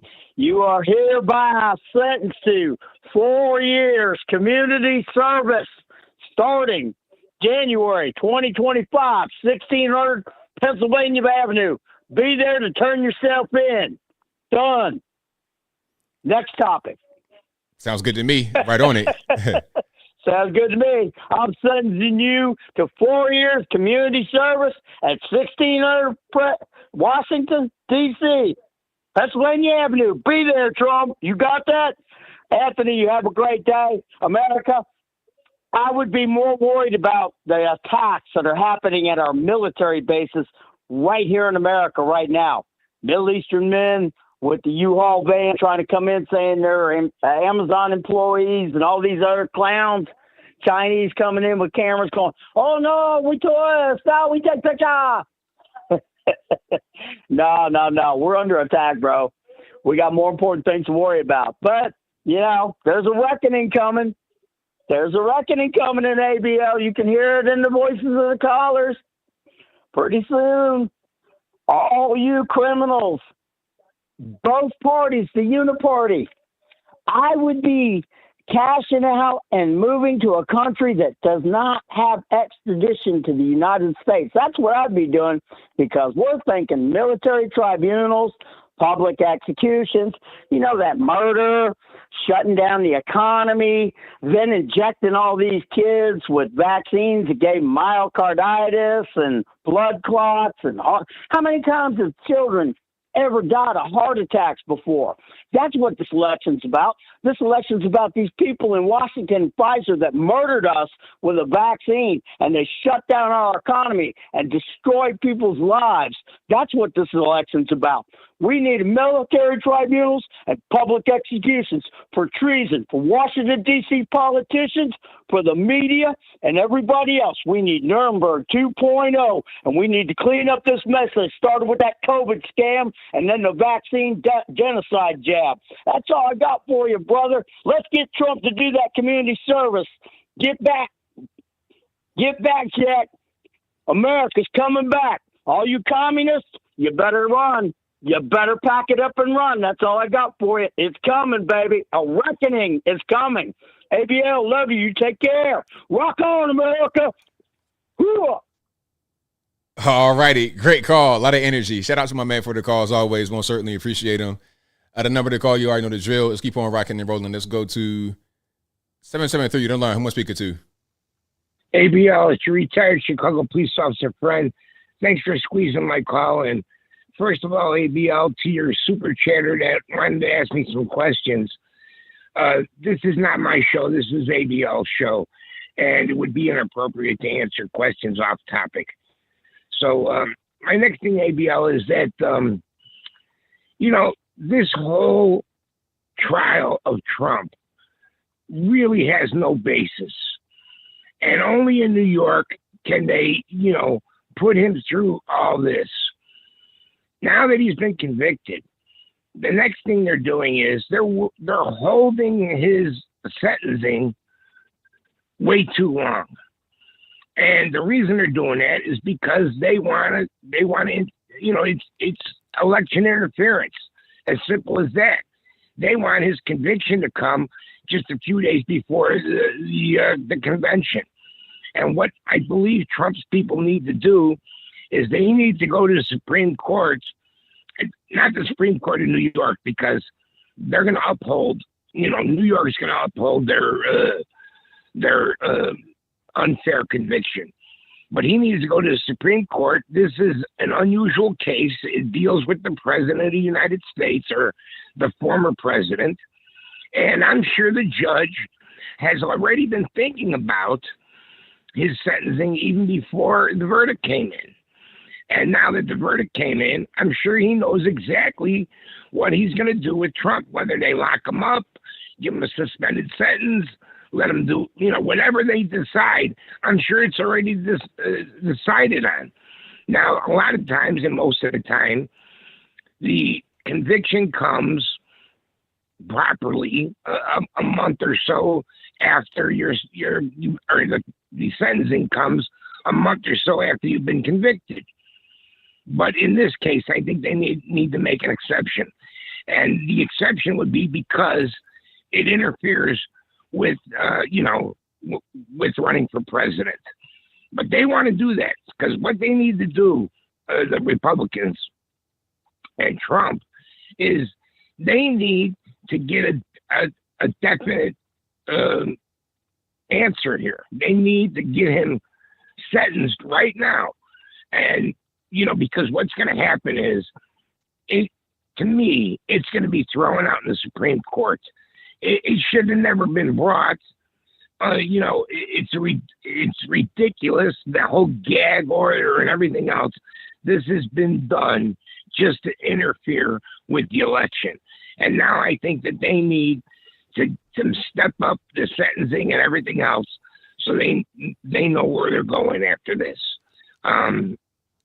It's unbelievable that it even happened, and that it just has no basis. It has no basis in reality. But they've been successful in upsetting our process of electing a president. I mean, this is what they've done. It's ridiculous. I don't really know where we're going from here. Hopefully they can speed this up, but it doesn't look like it's going to happen.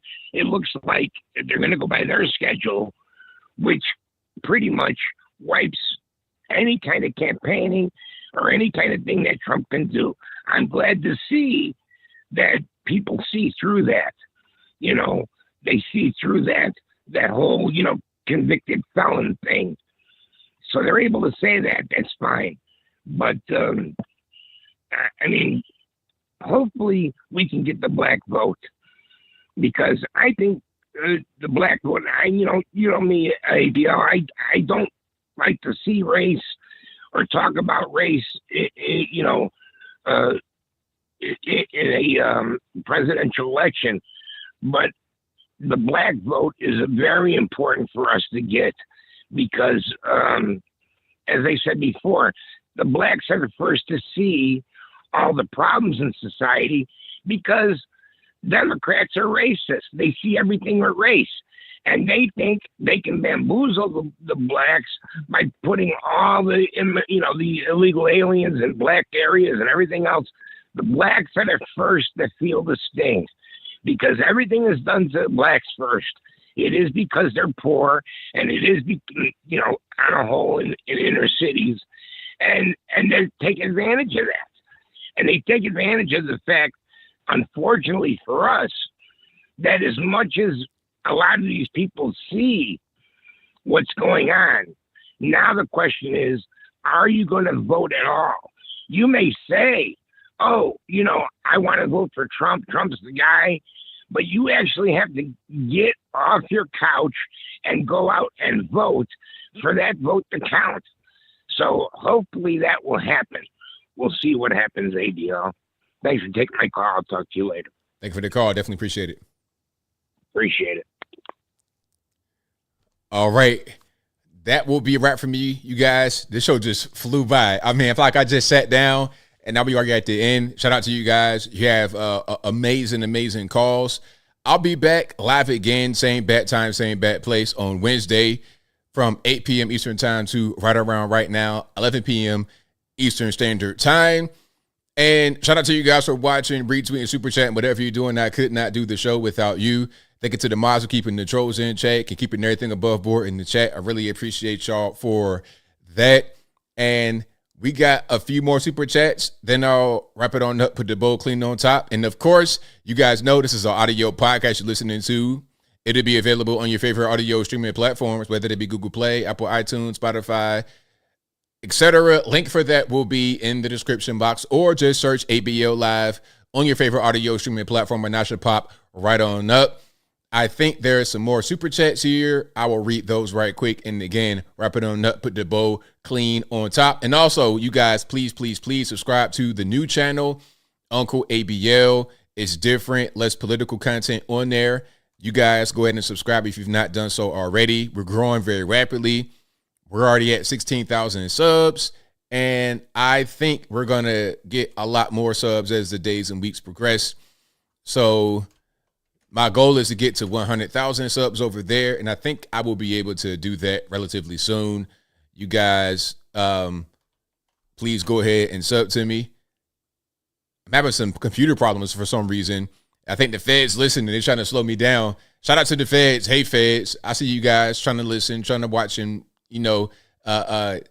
get nosy about what I got going on, but it ain't going to work. We're still going to be here. You can't stop the rain. All righty. Let's get to the super chats right quick, and then we'll wrap it on up, put the bow clean on top if my computer will allow me. Like, I never have computer problems. I am a nerd. My computer is custom built just to make sure that it doesn't have any kind of problems.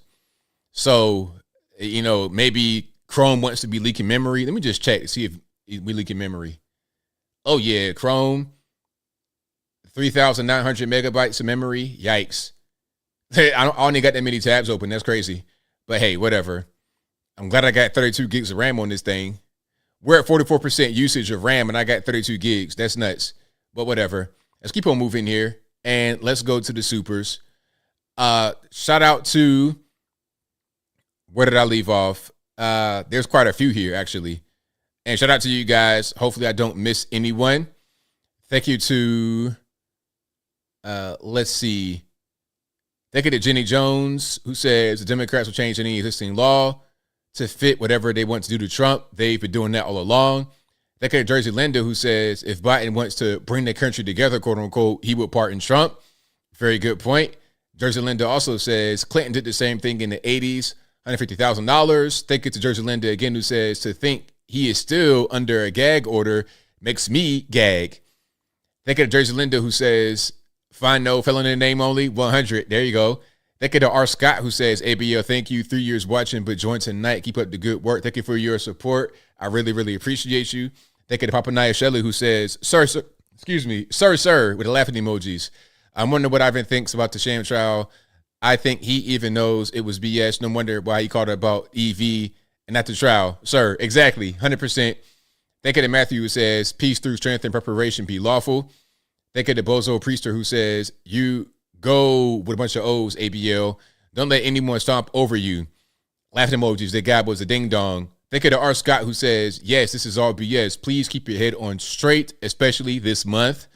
Thank you to Forensic Xbox, who says Obama and Bush are cousins. Hey, could be, probably so. Thank you to Forensic Xbox again, who says Samsung Note 25G Ultra Veterans Unlimited Plan. Very interesting. Okay, did I get everybody? I believe I did. Now, shout out to my computer having issues or just YouTube trying to get in the way, but it's not going to work.